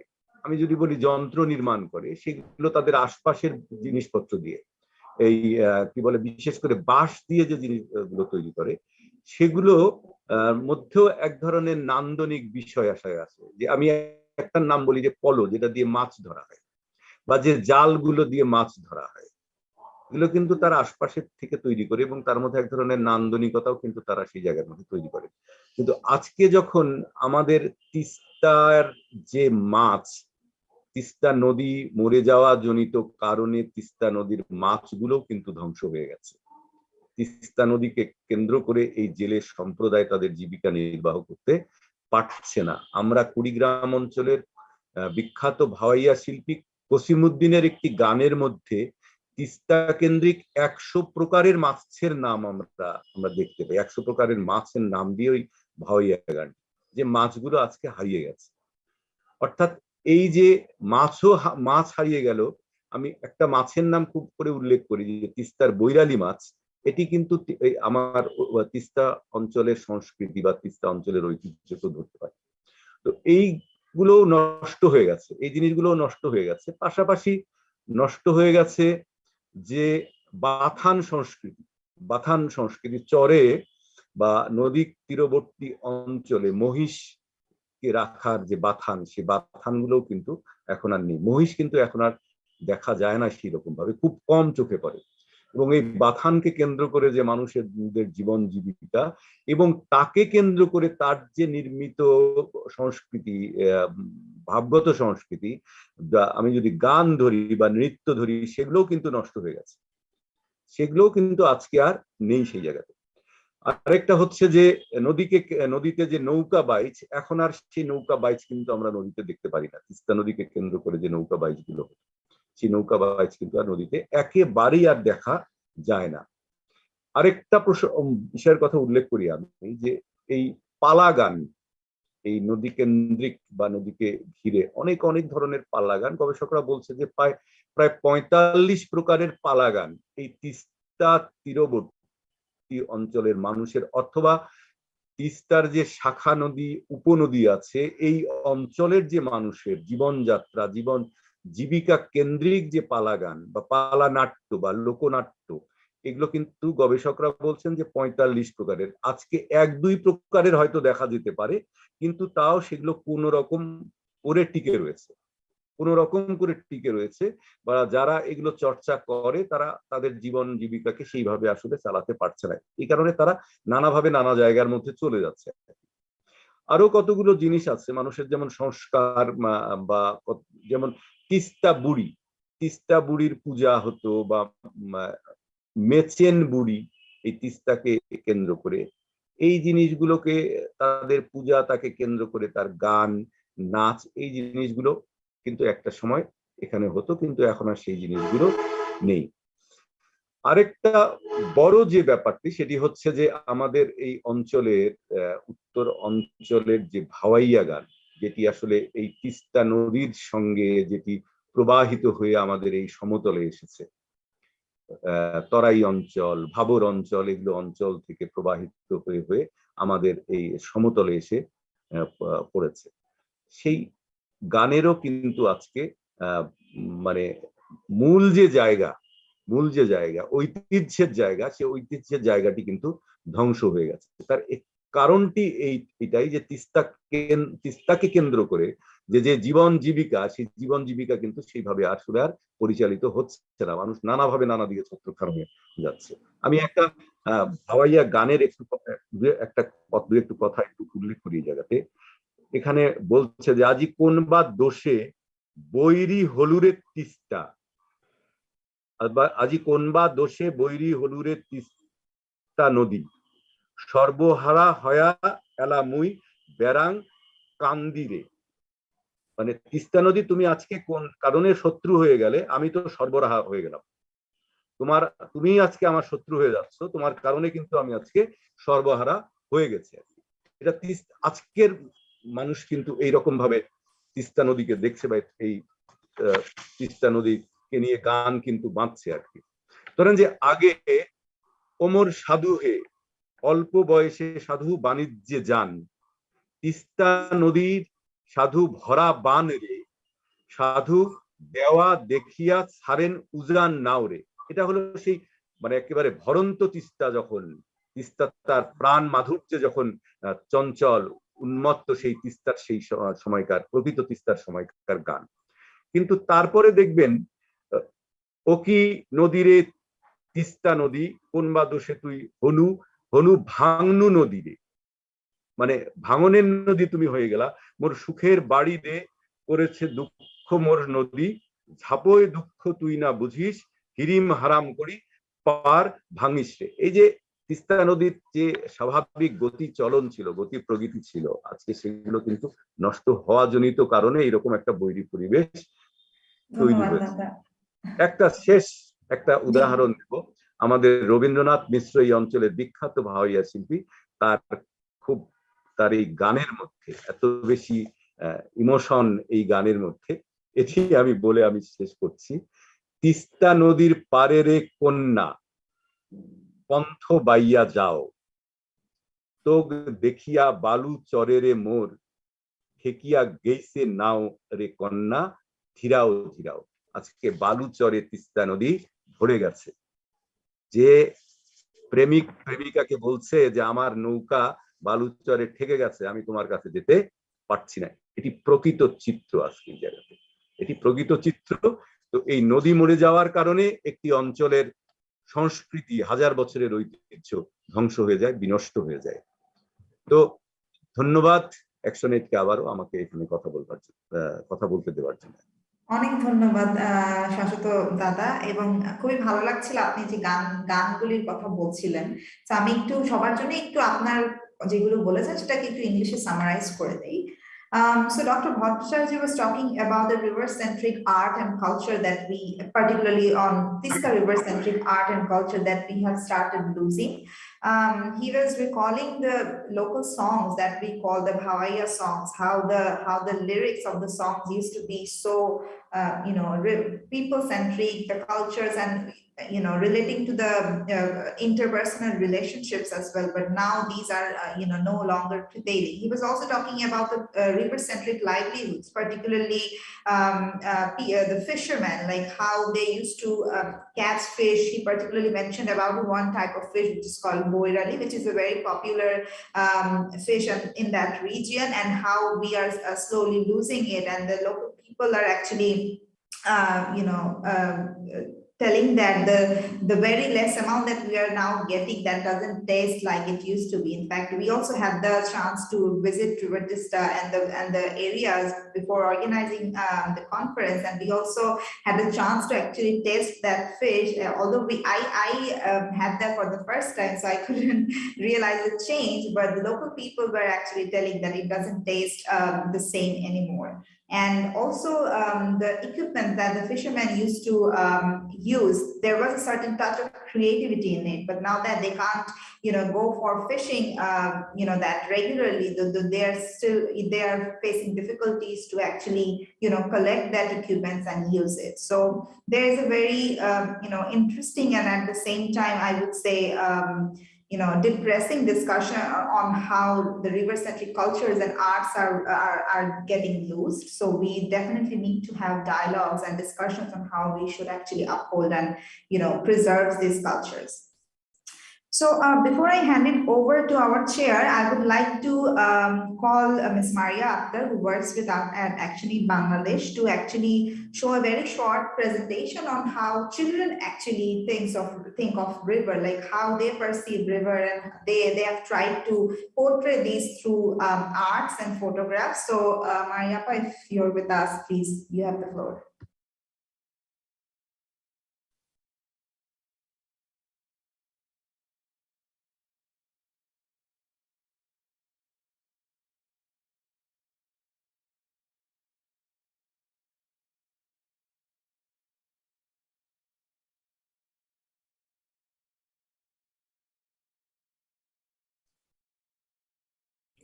Is she muted? We cannot hear you.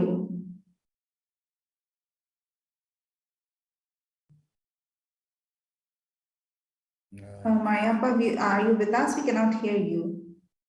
She's with us, but she's muted.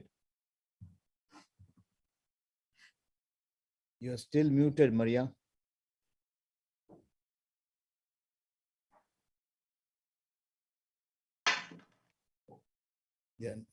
Yeah, now we can hear you. I think so. Is it okay? Yeah, now Yes. we can hear you. Thanks. Thank you, Sharinappa. And good noon, everyone.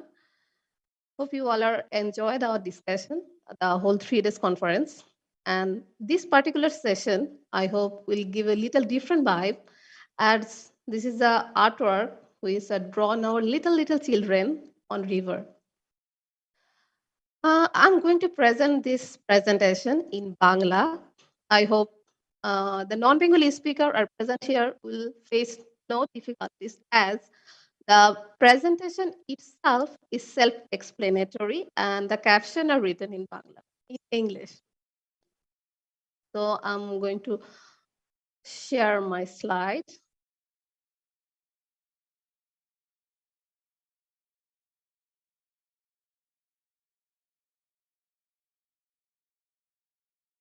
I think visible. দেখা যাচ্ছে। Okay. আমরা চেয়েছিলাম যে শিশু আসলে নদীকে কিভাবে কল্পনা করে এবং তার আসলে নদী নিয়ে তার অভিজ্ঞতা কেমন, এই দুটো থিমের উপরে আমরা শিশুদের বলেছিলাম ছবি আঁকতে। তো এখানে যত ছবি আছে সবগুলি নদী কেন্দ্রিক। এখানে একটু বলে রাখি, ফুল স্ক্রিন করে দাও, full screen, if you can do the full screen.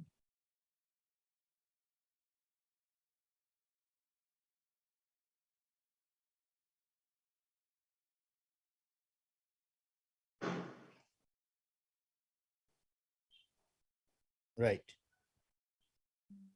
Now it's okay. Perfect.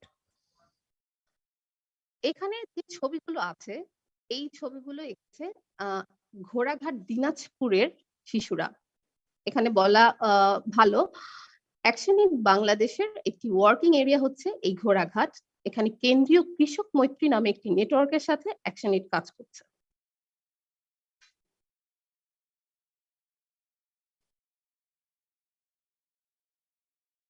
শুরু করার আগে আমি আরেকটু বলবো, সেটা হচ্ছে গিয়ে শিশুদের নিয়ে একটু বলে রাখা ভালো যে অ্যাকশনএইড শিশুদের নিয়ে কাজ করে।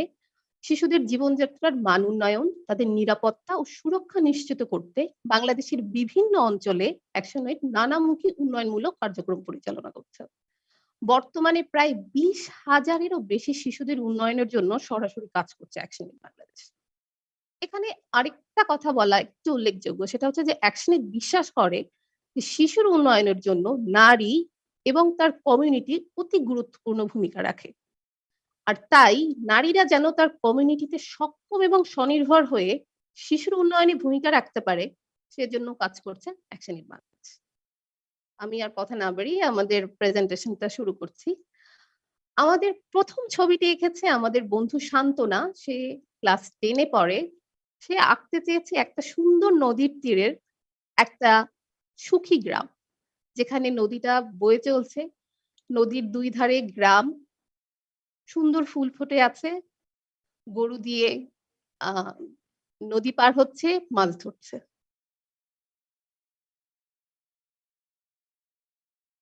আমাদের আরেক বন্ধু আলো, সে ক্লাস 9-এ পড়ে। সে আসলে খুব শান্ত এবং চুপচাপ, তাই সে এঁকেছে একটা শান্ত নদী সাথে একটা শান্ত গ্রাম।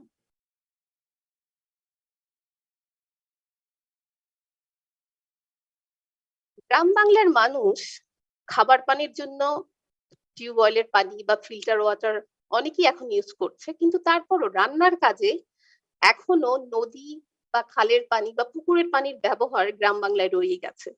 তাই নদী থেকে পানি আনতে যাওয়া একটা চিরন্তন দৃশ্য। আমাদের বন্ধু মানিক, যে ক্লাস 10-এ পড়ে, সে সেই নারীর পানি আনতে যাওয়ার ছবি এঁকেছে।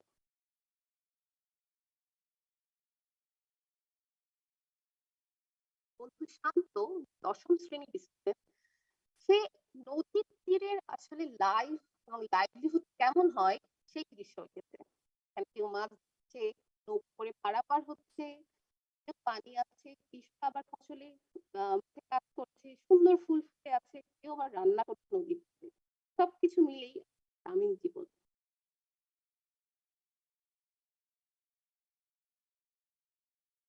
বছর নদীর পানি বন্যা হয়ে ফসলের ডুবিয়ে দেয়নি। তাই ভাইয়া তোমার কথা শোনা যাচ্ছে না, তুমি নড়ো না, ফ্ল্যাকচুয়েট করে তোমার ইয়েটা, সাউন্ডটা। প্লিজ একরকম ভাবে থেকে বলো, আবার বলো।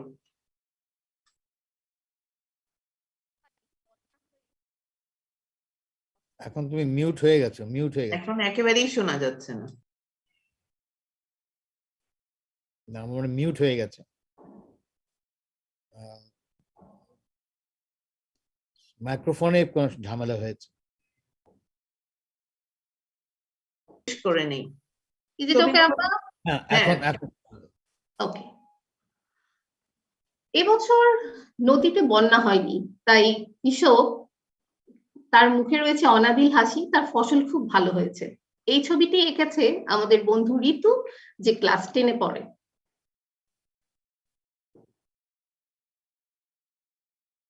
নদীর পাড়ের সূর্যোদয়ের দৃশ্য ছবিটি এঁকেছে আমাদের ছোট্ট বন্ধু শাবনূর, যে ক্লাস 7-এ পড়ে। সারাদিন নৌকাগুলো অনেক যাত্রী পারাপার করেছে। দুপুরবেলা মাঝি যখন ভাত খাবার জন্য তার বাসায় গেল, সেই ফাঁকে নৌকাগুলো একটু বিশ্রাম নিয়ে নিচ্ছে। ছবিটি এঁকেছে আমাদের ছোট্ট বন্ধু জান্নাতি, যে 9ম শ্রেণীর ছাত্রী।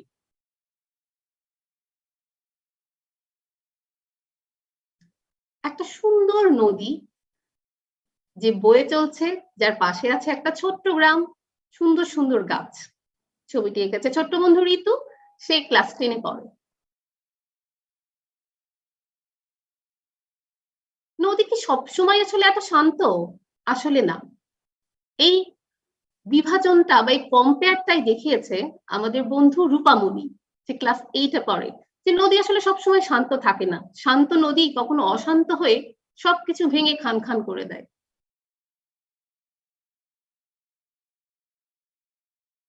কেন বন্যা আসে? শিশু আসলে কখনো বন্যা দেখতে চায় না, কিন্তু এই কঠিন রিয়েলিটির বাইরে যাওয়াও তার পক্ষে আসলে সম্ভব নয়। এই শিশুদের প্রতি বছরই বন্যার পরিস্থিতির শিকার হতে হয়। তাদের সেই দুঃখের বর্ণনাই করেছে আমাদের বন্ধু মুনিরা, যে ক্লাস 9-এ পড়ে।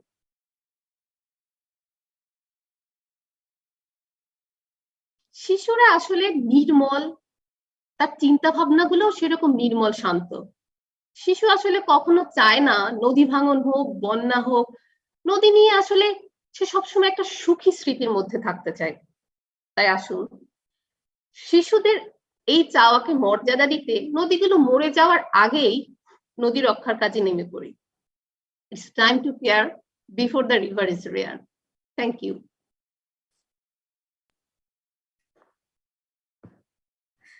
অনেক ধন্যবাদ মারিয়াপা, খুব সুন্দর প্রেজেন্টেশনের জন্য। এবং I think Maria was presenting on how children actually perceive river and how they actually picture. Really saw that they were the initial photos actually depicted how beautiful a river can be, how beautiful the sunrise sitting by the side of the river can be. But at the same time, they are also facing the difficulties. They are also getting introduced to the realities that river is not always that calm and not that peaceful. It can be a mighty river. It can be dangerous for them as well, like how when a flood strikes and the water overflows and captures their home and everything, that they certainly do not like it. So we all need to work on protecting the communities, protecting the future generation, and actually ensure their right to river and protect the communities also from climatic hazards and disasters. And actually Bangladesh actually also works very closely with children, and particularly in these disaster prone areas, and we are also trying to building their capacity in the way they can actually take it on, like how climate change is happening, and building their capacities and raising awareness within them as well. I would now like to hand it over to our chair, Dr. Imtiaz sir, for the Q&A session and finally for your reflection and way forward, sir. But before that, I think we have a request from our Kolapara community. I think Joynal Bhai had one question to ask. So if we can have his question, please. Can we have Joynal Bhai with us?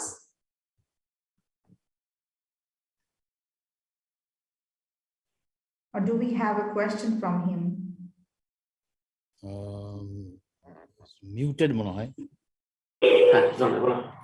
এখন শোনা যাচ্ছে।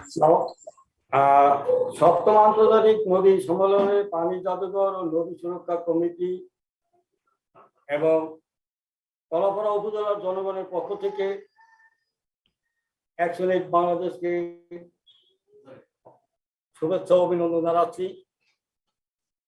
আরো জানাচ্ছি এই সম্মেলনে যারা যোগ দিয়েছেন দেশি এবং বিদেশি সবাইকে আন্তরিক শুভেচ্ছা অভিনন্দন। আমরা সপ্তম অধিবেশনের প্রথম ও দ্বিতীয় দিনে তিস্তা নদীর কথা শুনে আসছি, কিন্তু বিভিন্ন নির্দেশক ইঙ্গিত করে যে ভারত এবং বাংলাদেশের মধ্যে অনিয়মিত পানি বন্টনের ফলে স্থায়িত্বশীল জীবিকা ঝুঁকি সম্মুখীন। তিস্তা নদী স্বাদু পানির একটি বড় উৎস। বাংলাদেশের উত্তরবঙ্গে এই অনিয়মিত পানি বন্টনের কারণে নদীর প্রাকৃতিক সম্পদ ক্ষতিগ্রস্ত হয়েছে। শুধু উত্তরবঙ্গেই নয়, এর প্রভাব আমাদের দক্ষিণবঙ্গে পটুয়াখালী জেলায় পড়েছে।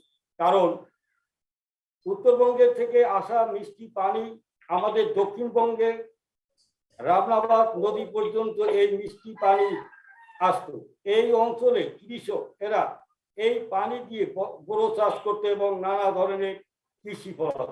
কিন্তু দুঃখের বিষয় 2021 সালের মিষ্টি পানির স্রোত কমে যাওয়ায় লবণ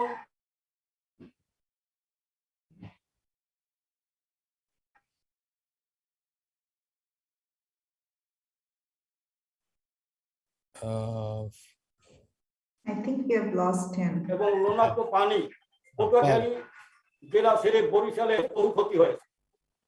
তো আসলে এই যে কৃষকের যে ক্ষতি হয়েছে, আমরা উপকূলীয় অঞ্চলের মানুষ, এখানে সবচেয়ে ঝুঁকিতে নিচু বন্দীদের পরিবেশ এবং জলবায়ু পরিবর্তনের কারণে বঙ্গোপসাগরের পানির উচ্চতা বৃদ্ধি, ফলে যে ভূমিক্ষয়, চর সৃষ্টি, বন্যা, জলস্রোততা, ঘূর্ণিঝড় এবং জলোচ্ছ্বাস হয়। এই কারণে এই অঞ্চলের মানুষের এই দুর্দশা। তারপর উত্তরবঙ্গ আসা মিষ্টি পানি সংখ্যা কমে যাওয়ায় এই অঞ্চলের মানুষ আরো দুর্দশায় পড়বে।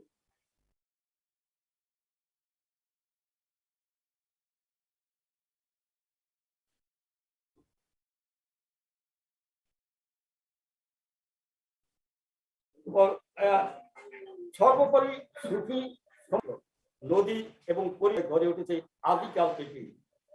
তাই 2014 সালে 29শে ডিসেম্বর আমাদের পানি জাদুঘরটি অ্যাকশনেড বাংলাদেশ প্রতিষ্ঠা করেছে।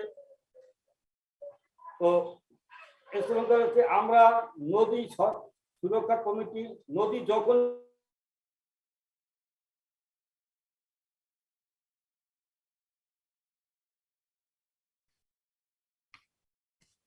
ভরে যায় তখনই আমরা কি করব? পানি দিয়ে আমরা কিছু করতে পারতেছি না। নদী এবং এই 39 কিলোমিটার আন্দারমানিক নদী আজ ভরে যাচ্ছে। নদী যদি ভরে যায়, আমরা যে ভেরি বাঁধের ভিতরে আসি, তার আমরা তো একটু নিচু জায়গায়, কিন্তু নদী অধিক উপর জায়গায়। যখন পানি নিষ্কাশনের সময় হয়, আমাদের সুইচ গুলো আছে, কিন্তু নদী ভরে গেলে তো আমাদের পানি নিষ্কাশনের সুযোগটা থাকবে না। তো আসলে এই মিষ্টি পানি আমরা এখন কি করব? আমরা চিন্তা ভাবনা করে, আমরা আন্দোলন করে সরকারে জানালে আমাদের যে খাসলেন যে খালগুলো আছে, সরকার এখন এই মিষ্টি পানি সংরক্ষণের জন্য বিএডিসির মাধ্যমে আমাদের এই নীলগঞ্জে এই বছর 7 কিলো খাল খনন হইতেছে। আসলে আমাদের দেশ তো একটা, আমরা সামুদ্রিক জায়গায় আছি, সমুদ্রের পারে। তো আমাদের দেশে তো খাল খনন করে আমরা পানি ধরে রাখতে পারবো, মিষ্টি পানি ধরে রাখতে পারবো, কিন্তু আমরা ভাবছি যে তিস্তা নদীর মানুষ ওখানে পানি তারা তো পানিও আটকে রাখতে পারবে না কৃষি করতে। তাদের যে সমস্যাগুলো আমরা এ পর্যন্ত শুনলাম, কিন্তু আসলে আমরা খুবই দুঃখিত যে এর কি বন্টন আছে। এই মিষ্টি পানি ধরে রাখতে তারা পারবে না, কারণ তাদের বালু জায়গা। আমরা তো খাল খনন করতে পারতেছি, আর তাদের তো বালু জায়গা, তারা তো সেই পানিও খনন খাল খনন করে তারা পানি ধরে রাখতে পারবে। তো আমরা উত্তরবঙ্গের সাথে আমরা তাদের দুঃখ কষ্ট দেখে আসলে আমরাও তো দক্ষিণ অঞ্চলে আমরা তো কোনোদিনই ভাবতাম না এই ধরনের যে উত্তরবঙ্গের পানির সমস্যা। কিছুটা আমরা পড়েছি, কিন্তু আজকের এই সম্মেলন থেকে আমরা যতটুকু শুনতে পেরেছি এবং জানতে পেরেছি উত্তরবঙ্গের কথা, আসলে আমরা দুঃখিত। আমরাও তাদের সাথে একমত আছি। আমরা আন্দোলন করে যাব। যদি ওই পানি উত্তরবঙ্গের পানির সমস্যা, তাহলে আমাদের দক্ষিণবঙ্গ পানির সমস্যা দাঁড়িয়ে যাবে। হ্যাঁ, তাই এই আমরাও তাদের সাথে আসি, এই আশা ব্যক্ত করে সকলকে ধন্যবাদ জানাচ্ছি। ধন্যবাদ জয়নাল ভাই। Imtiaz sir, over to you. Thank you, Shireen.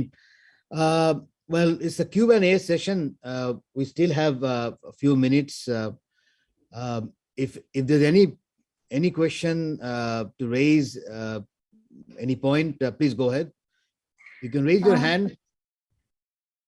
Or Shireen, প্রশ্ন আছে? একটা প্রশ্ন ঠিক না স্যার, একটা কমেন্ট এসেছিল যে উপকূলের from leaders Bangladesh, this is NGO and Satkhira. ওনারা বলছেন উপকূলের নদীকে কেন্দ্র করে গড়ে উঠেছে এখানের বসতি। এখানের মানুষের জীবন জীবিকা নদী ও নদীর সম্পদ কেন্দ্রিক। জলবায়ু পরিবর্তন ও উপর থেকে পানির প্রবাহ কমে যাওয়ার কারণে এখানের মানুষের জীবন অত্যন্ত সংকটের মধ্যে পড়েছে। এই এলাকার মানুষের জীবন জীবিকা, পরিবেশ, বিনোদন সবকিছু টিকিয়ে রাখার জন্য এখানে নদী প্রতিবেশ নিয়ে কাজ করা জরুরি। এই বিষয়ে সকলের দৃষ্টি আকর্ষণ করছি। Good. It's more of a commentary, more of a comment. But we have a hand. We have a hand. Saifur Rahman, please go ahead.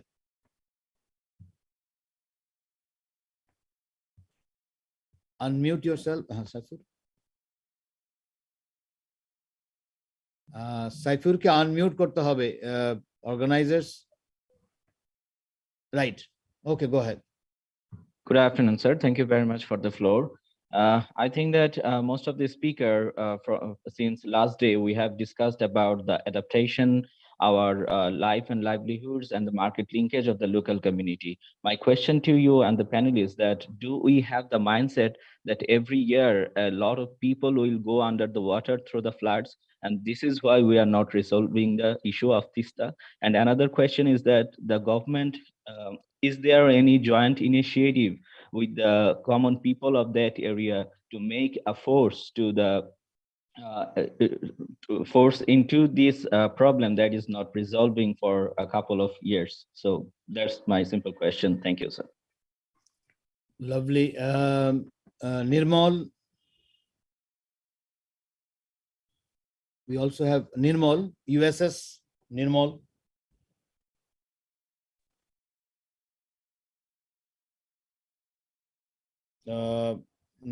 Nirmal, I think you are muted.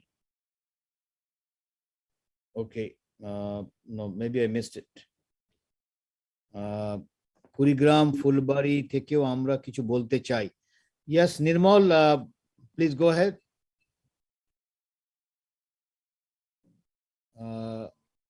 Maybe disconnected. Yeah, so I think there is another participant, Mr. Shofiul Islam Kanu. He wanted to say something. Kanu bhai, apni ki achen amader sathe? Shofiul Islam Kanu, Shofikul. Dr. Shofikul, please. Apni muted achen. I am from Please unmute me. I am from London.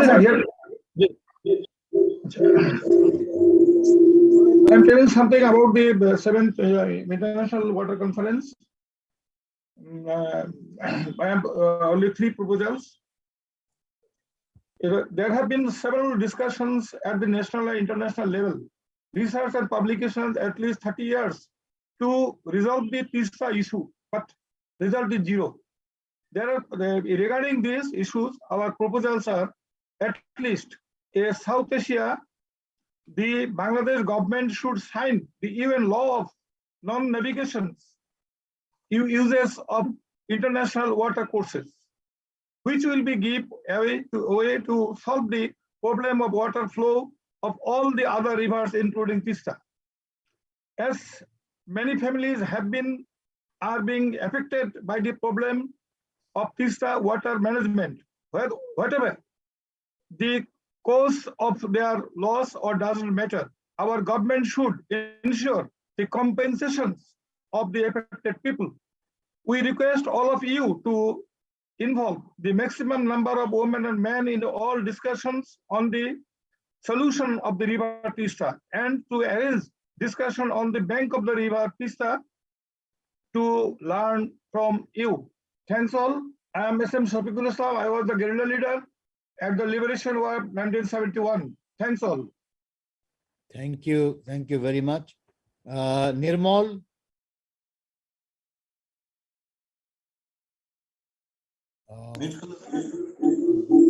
আমি Phulbari US পক্ষ থেকে বলতেছি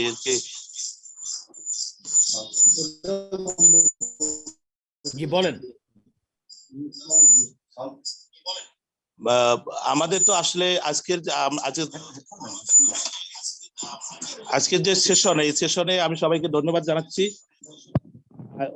সুন্দরভাবে একটু অনুষ্ঠান আয়োজন করার জন্য। তিস্তা নদীর সম্পর্কে যে আলোচনাগুলো হলো অত্যন্ত গুরুত্বপূর্ণ আলোচনা, এবং এই নদীগুলোর সঙ্গে আমাদের সংস্কৃতি এখানে জড়িত। এই সংস্কৃতিগুলো আজকে বিলুপ্তির পথে। যে আলোচনাগুলো হলো, এই আলোচনাগুলো আমরা স্বাগত জানাই, এবং পরবর্তীতে এগুলোর কর্ম পরিকল্পনার জন্য ভালো আসতে পারে, এবং তিস্তা পাড়ের মানুষ সহ আমরা যে অঞ্চলে বাস করি সেই ধরলা পাড়ের যে অবস্থা, শিক্ষা সংস্কৃতি থেকে শুরু করে বাঙালির যে চেতনা দিয়ে যে বাঙালি যে জাতীয়তাবাদ নিয়ে যে অনুষ্ঠানগুলো শুরু করছিল বা স্বাধীন হয়েছিল, সেগুলো আজকে কিন্তু বিলুপ্তির পথে। তা আমি এর আগে আমরা ইউএসএস এর পক্ষ থেকে দৈনিক যুগান্তরের একটা লিঙ্ক দিয়েছিলাম, যে ধরলা নদীর যে অবস্থা, তিস্তার পাশাপাশি ধরলা নদীর যে অবস্থা, ধরলা নদী এখন শুকিয়ে গেছে, এবং পাশাপাশি ধরলা নিয়ে যে এই অঞ্চলের মানুষের যে জীবন জীবিকা সাংস্কৃতিক চিন্তা চেতনা এগুলো কিন্তু এখন বিলুপ্তির পথে। এখন ধরলা শুধু চর। আপনারা নিশ্চয় জানেন যে পাটগ্রামের অদূর দিয়ে ধরলা প্রবেশ করার পর আবার সেটা ভারতে প্রবেশ করার পর আমাদের লালমনিরহাটের কর্ণপুর এলাকা দিয়ে মাত্র 55 কিলোমিটার এই গতিপথ দিয়ে কুড়িগ্রামের অদূরে ব্রহ্মপুত্রে এটা মিলিত হয়েছে এবং এখানে অসংখ্য চরের সৃষ্টি করেছে। এখন আর ধরলা নদী, যে ধরলা প্রমুক্ত ধরলা এখন আর নেই, খরস্রোত ধরলা এখন নেই, ধরলা এখন শুকিয়ে গেছে। শুকিয়ে যাওয়ার পর এখন ধরুন সেখানে সবুজ ক্ষেত, সেখানে মানুষের যে ওই ধরলা কেন্দ্রিক যে মানুষগুলো তাদের উপার্জনের আয় ছিল, সে মাছ ধরার এই অংশগুলো, এখানে এক শ্রেণীর কিছু মানুষ রয়েছে যারা ওই ধরলার পাশ থেকে বালু উত্তোলন করে কিছু অসাধু মানুষ এলো বিভিন্ন জায়গায় বিক্রি করছে, মানে সেল করতেছে। আর আপনারা নিশ্চয়ই জানেন যে কুড়িগ্রামের উপর দিয়ে প্রায় 16টা নদ নদী প্রভাবিত হয়েছে। এই নদীগুলোর নাম একটু আমি বলবো। সেগুলো ব্রহ্মপুত্র নদ, তিস্তা নদী যেটাকে বুড়ি তিস্তা বলি আমরা, ধরলা নদী, দুধকুমোর নদী, ফুলকুমোর নদী, সোনাভরি নদী,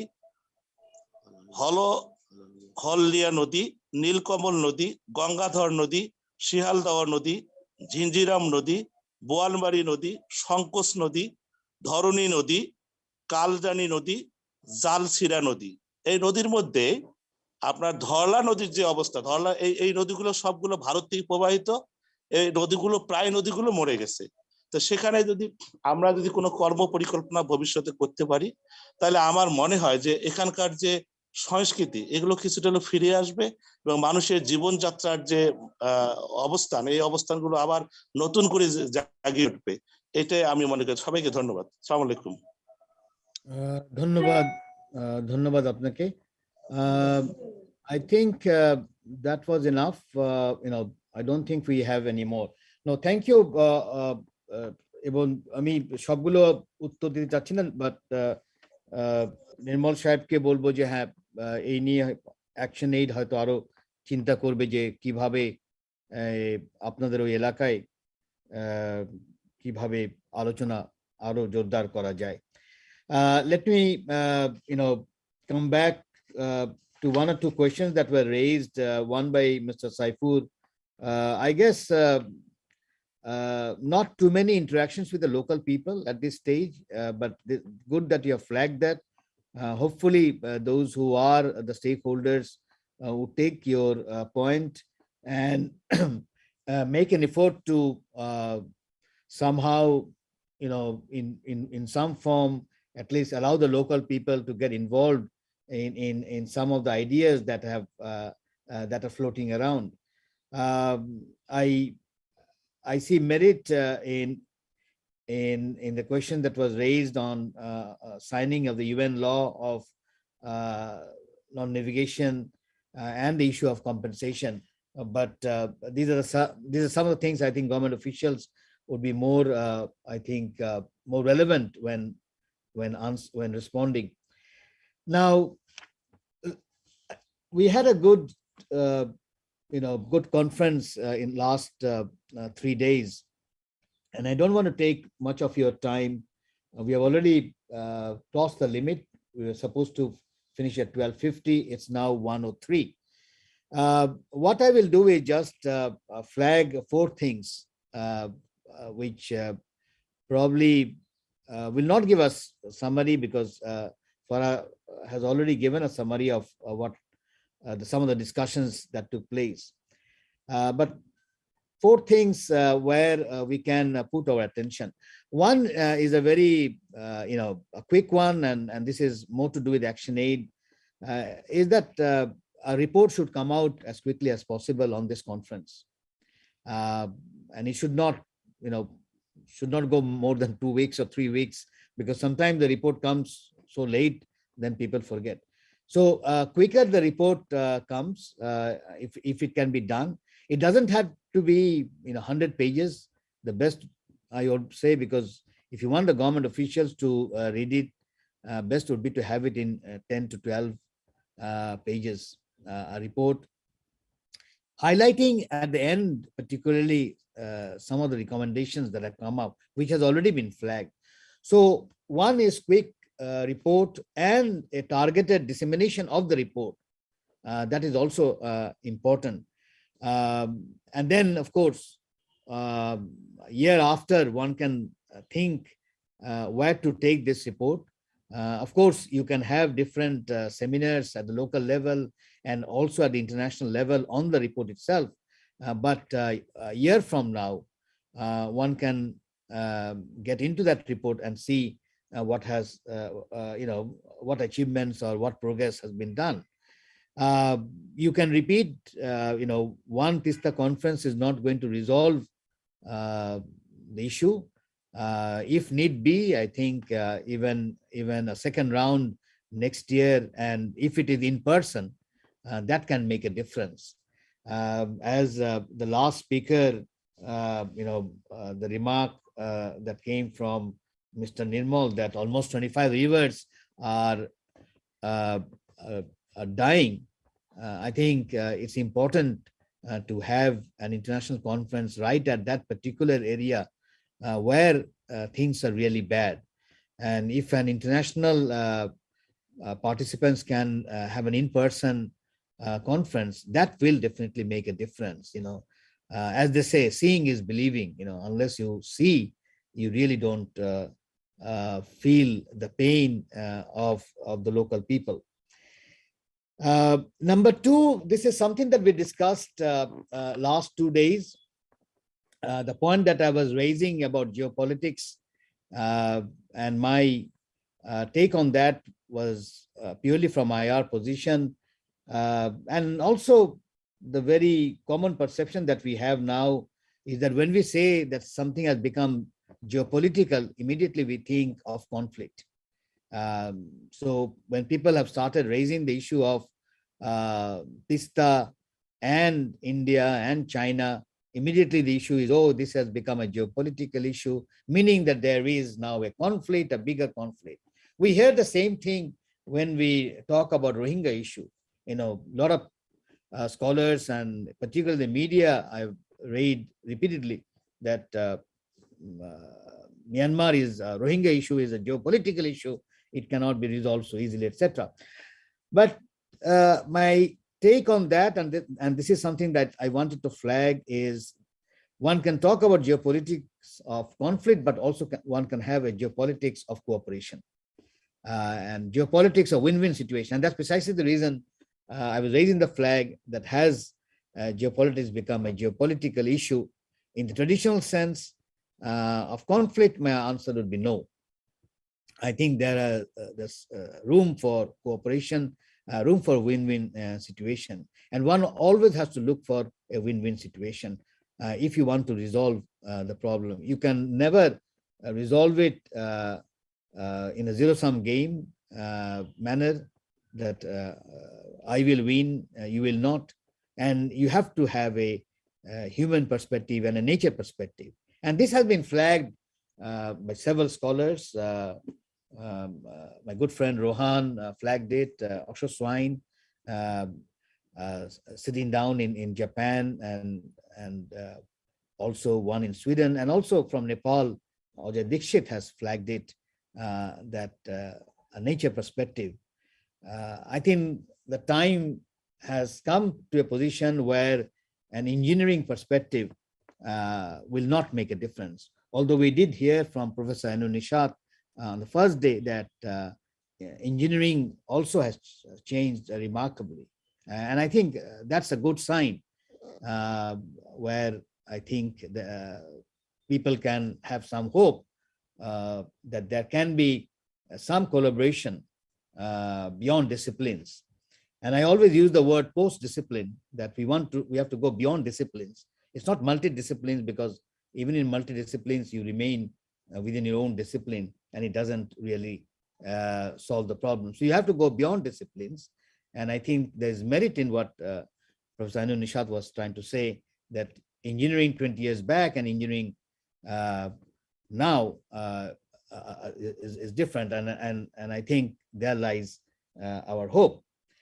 So geopolitics of cooperation is something that we need to flag. We need to flag aggressively, because if you get into the internet, the moment you put Teesta, you see geopolitics understood in a very negative sense, and almost giving an impression that it has become so complex and you can't resolve it. Now here, as I was mentioning, that Bangladesh probably will try to have its own solution, because it's almost a decade where we have an agreement but no agreement kind of a situation, and you just can't wait year after year, given the losses and given the pain and sufferings of the local people. That may not be the ideal solution, and I will agree with Professor Anu Nishad that it may not be the solution one should look into as the happy side of it, because there will be other consequences. But then humans will not just stop. Not doing is also not a solution. So you need to do and then probably people will wait and see what has happened after constructing something of that kind. So I guess Teesta is in a situation where creativity is required, and I'm not saying that we already have found a solution, and that's besides the reason I was flagging the idea that one has to go back to Nodi as Pran, Atta, and Shakti, and also that rivers are webs, water, energy, biodiversity, and sediment.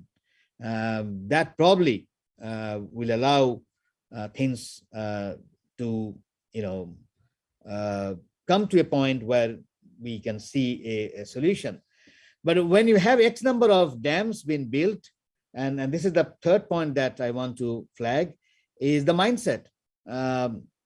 You can't change mindset. You can't get rid of all those dams that have been built. The figure of 31 has come from Indian websites, not from any outside India's website. So X number, if not 31, maybe one or two here and there. But look at the number of dams, and to think that they can be dismantled overnight, the simple answer is no. One probably has to wait for a technology to come and almost think of creating energy out of thin air. Now, we don't know. Maybe at one point in time, we will have a technology where you can make energy out of thin air, as we have now from wind and from sunlight and other forms. So there will be a time. I have all my faith on humans.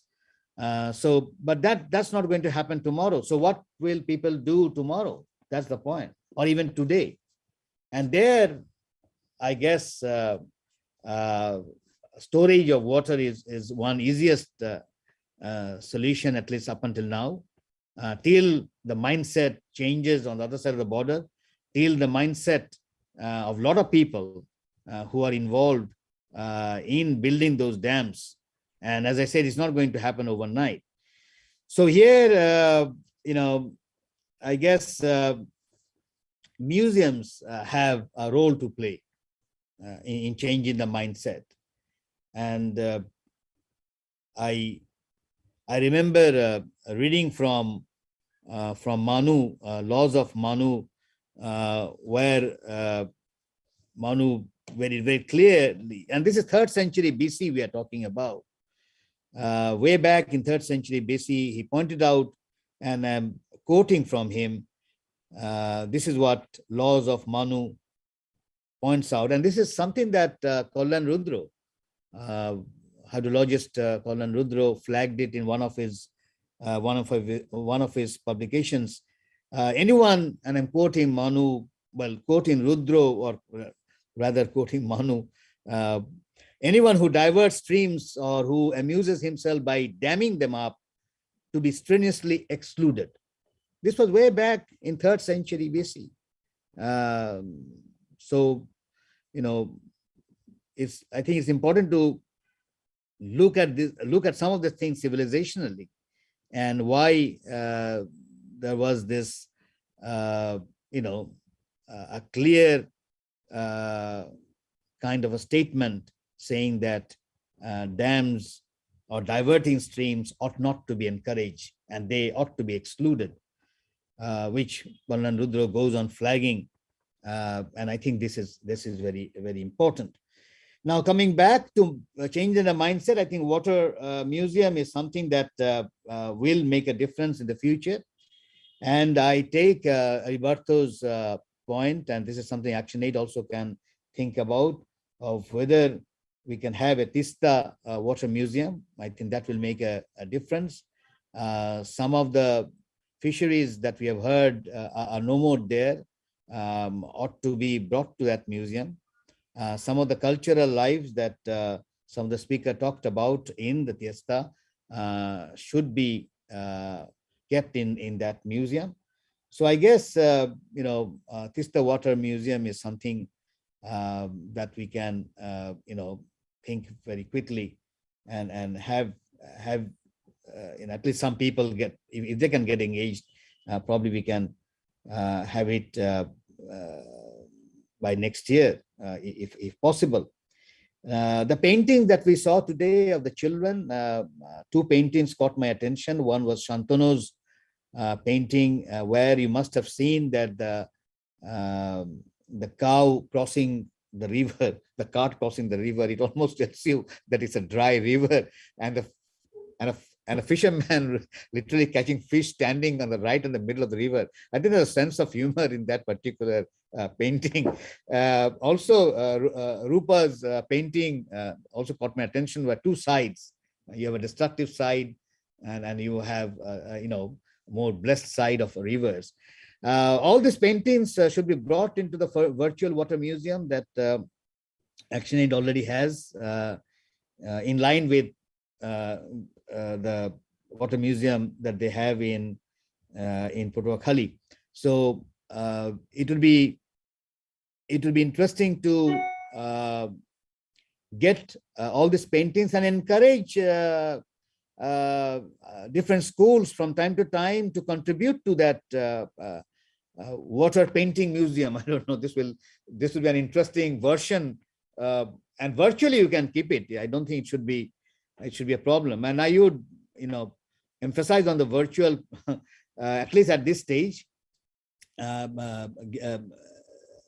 given the space that we have in Patuakhali, I think it will be much easier to have virtually presented in the virtual category that you already have for the Patuakhali Water Museum, and then encourage other schools to paint even more, and then slowly, and here I think Sarah can also join in, or join her effort of getting a children's water painting museum, and I think that would also make a difference when it comes to the mindset. My final point again is to Actionaid. It's quite a journey that I have with Actionaid, and I've always blamed the forest, the black forest cake in Kathmandu, probably was the reason why we are still here and still interacting on this issue of water. I think it's time to think of even the Patuakhali Water Museum in a bigger way. I think the time has come to have something of a water park and water resort also. If a resort can be built around the water museum, some of the NGOs have actually established resorts. Eco resorts have come up. I understand there is one in Gaibandha where we were supposed to go there. I think it's time, given that the place is very near to Kuakata, I think a water resort will make a difference, even to water museum and to the mindset. It will, of course, appeal to a group of people who probably would be more interested in leisure and tourism, but these are part of human lives. You can't ignore it. But it will also uplift because it will give an employment opportunities to the local people there in Kolapara. So I would request Farah and the team to sit down and think of a water resort in and around water museum to make a difference to the mind that we have, which is very land centric. And a water resort or a resort which will be water centric is something that has not come up. There has been eco resorts in Sylhet, I'm sure you're familiar, and some are very, very good ones. I visited one or two and I've seen, but that has to do more with forestry. If that can be done, I see no reason why making water as a center and making a resort out of that will make a difference. And that might also attract the government in supporting a water resort and the international donors as well. So that would be my final point today, that it's time that we make the Water Museum part of local communities' employment opportunities as well, because we need a change of mindset as quickly as possible. But thank you all. Before I hand over to the Master of Ceremony, Shireen, I enjoyed some of the ideas, not that we have to agree to each and every person, each of the ideas, and that's the fun and that's the beauty of having a discourse. But let us continue the discourse. I understand even today in the evening, Jayanta Boshu is organizing a talk show on this, and I understand he has invited some of us to talk about this 3-day water conference, but I'm sure those who are listening to us, they have benefited, at least in some ways, of getting water and rivers more, more, making it more a part of our life and having it mainstreamed in a way where the problems that we are facing today, we can collectively resolve. I have, as I said, I have all my hope, and let's see how collectively we can make a difference. Thank you very much. Shireen, it's all yours.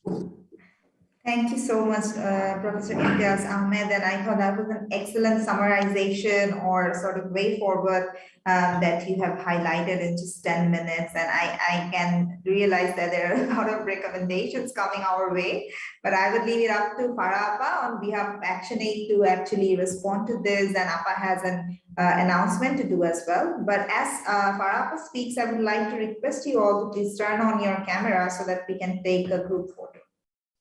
Farah Appa, the floor is yours.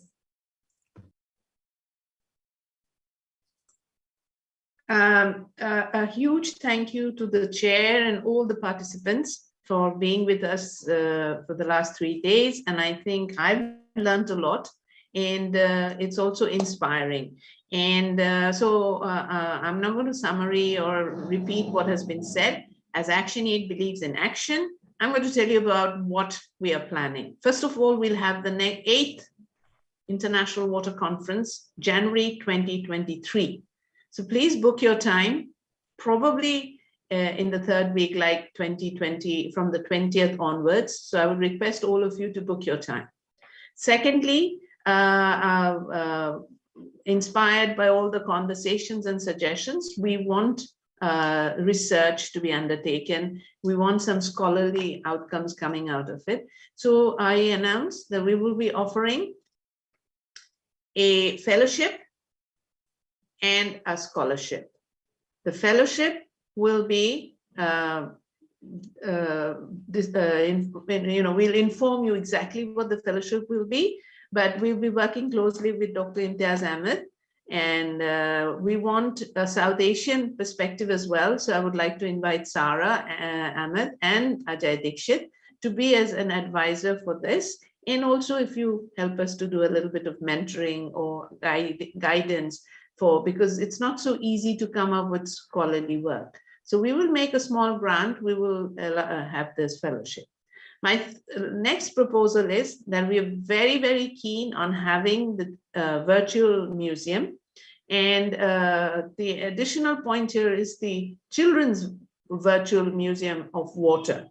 And Sarah, I'll be calling on you, knocking on your doors, bothering you, but Shireen and I will be after you so that how we take this forward. And of course, Imtiaz Bhai, you have to be there. And I will end with something that I want to share with you, the children painting that, Actionaid has been supporting children from the very onset, from the very beginning that it came to Bangladesh. And 4 of these paintings have been selected and are on the space shoot that NASA is using. And it was also exhibited at COP26. So children and young people, lead on, we are with you.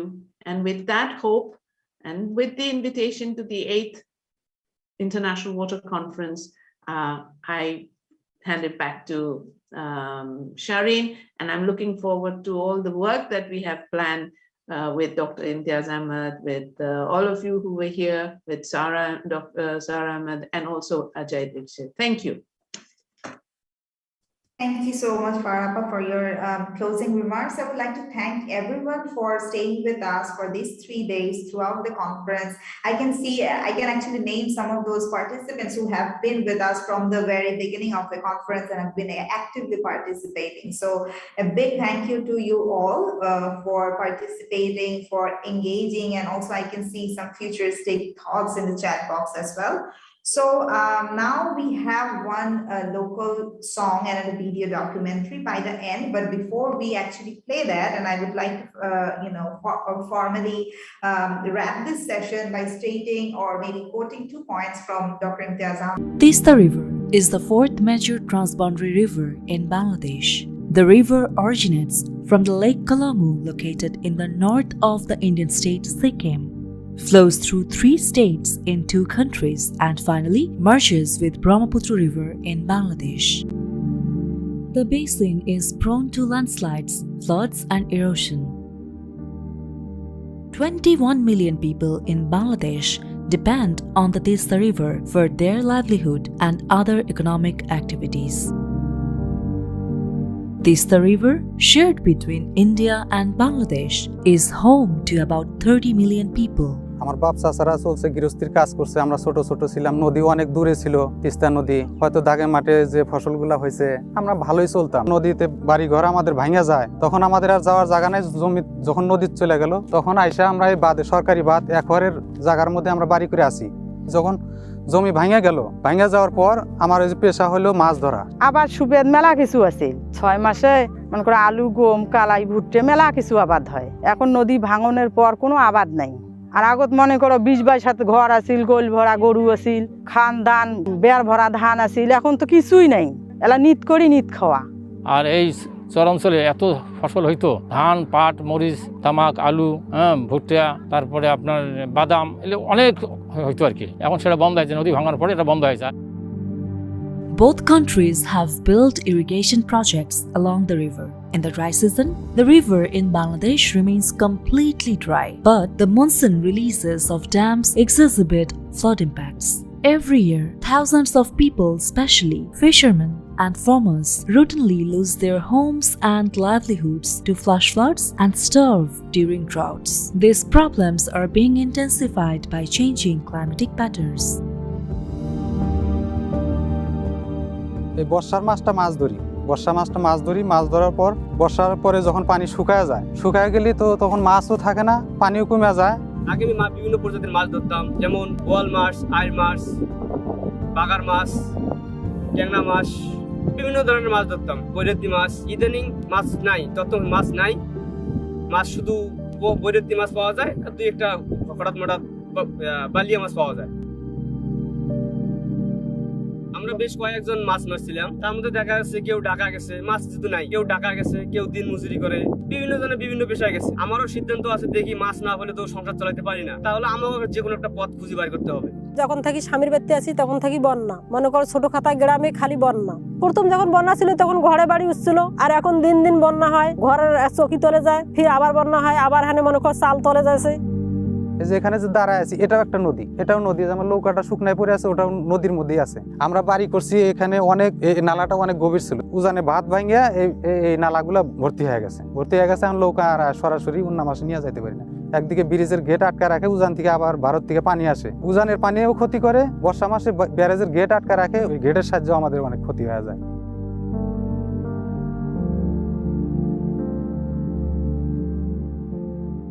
আমরা এই মানুষের বাড়িতে কাজ করি, এখন তো আমার 3 বার বাড়ি ভাঙাতে, এখন আমরা যে থাকবো কোথায়, আমার সেই বাড়ি নেই, জমি নেই। এই বন্যা এলাকা যত নাড়িয়েছি, আমার মনে করো কষ্টতে জীবনটা কষ্ট করে যাইছি। মনে করো বাইরের থেকে 10 টাকা টানিয়ে আনি পাই না, বাচ্চা কাচ্চা লেখাপড়া করাইতে কষ্ট, নিজে চলাফেরা করা কষ্ট, নিজে একটা কোনো জিনিসও নিয়ে আনন্দ ফুর্তি করে গেলে তো কষ্ট, টাকা পয়সা না হলে তো কষ্টই থাকবো।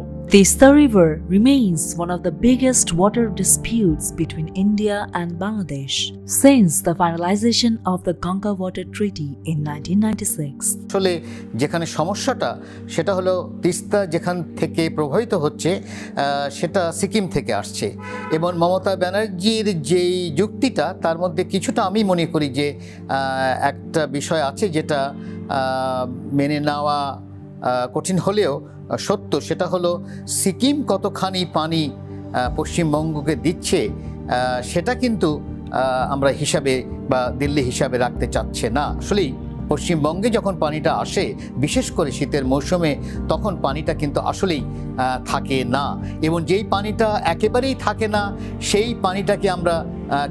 পানিটা পশ্চিমবঙ্গ কিভাবে শেয়ার করবে। এখন বছরের পর বছর বাংলাদেশ এই রাজনীতির মধ্যে চলে এসেছে। আমরা বছরের পর বছর এটা না করার ফলে আমরা মনে করলাম যে আমাদের নিজেদের একটা সমাধান করা প্রয়োজন, এবং আমাদের যারা এই নিয়ে কাজ করেন তারা একটা সমাধান দেখালেন। সেটা হলো বিশেষ করে বৃষ্টির মৌসুমে যেহেতু প্রচুর পানি চলে আসে, সেই পানিটা যদি আমরা রাখতে পারি, স্টোরেজ করতে পারি, তাহলে একটা সমাধান হতে পারে, এবং সেখান থেকে জিওপলিটিক্সের একটা নতুন মাত্রা আমরা। Stay safe, take care. Thank you so much, everyone. Bye-bye. Okay, bye-bye দিয়ে দাও সবাইকে।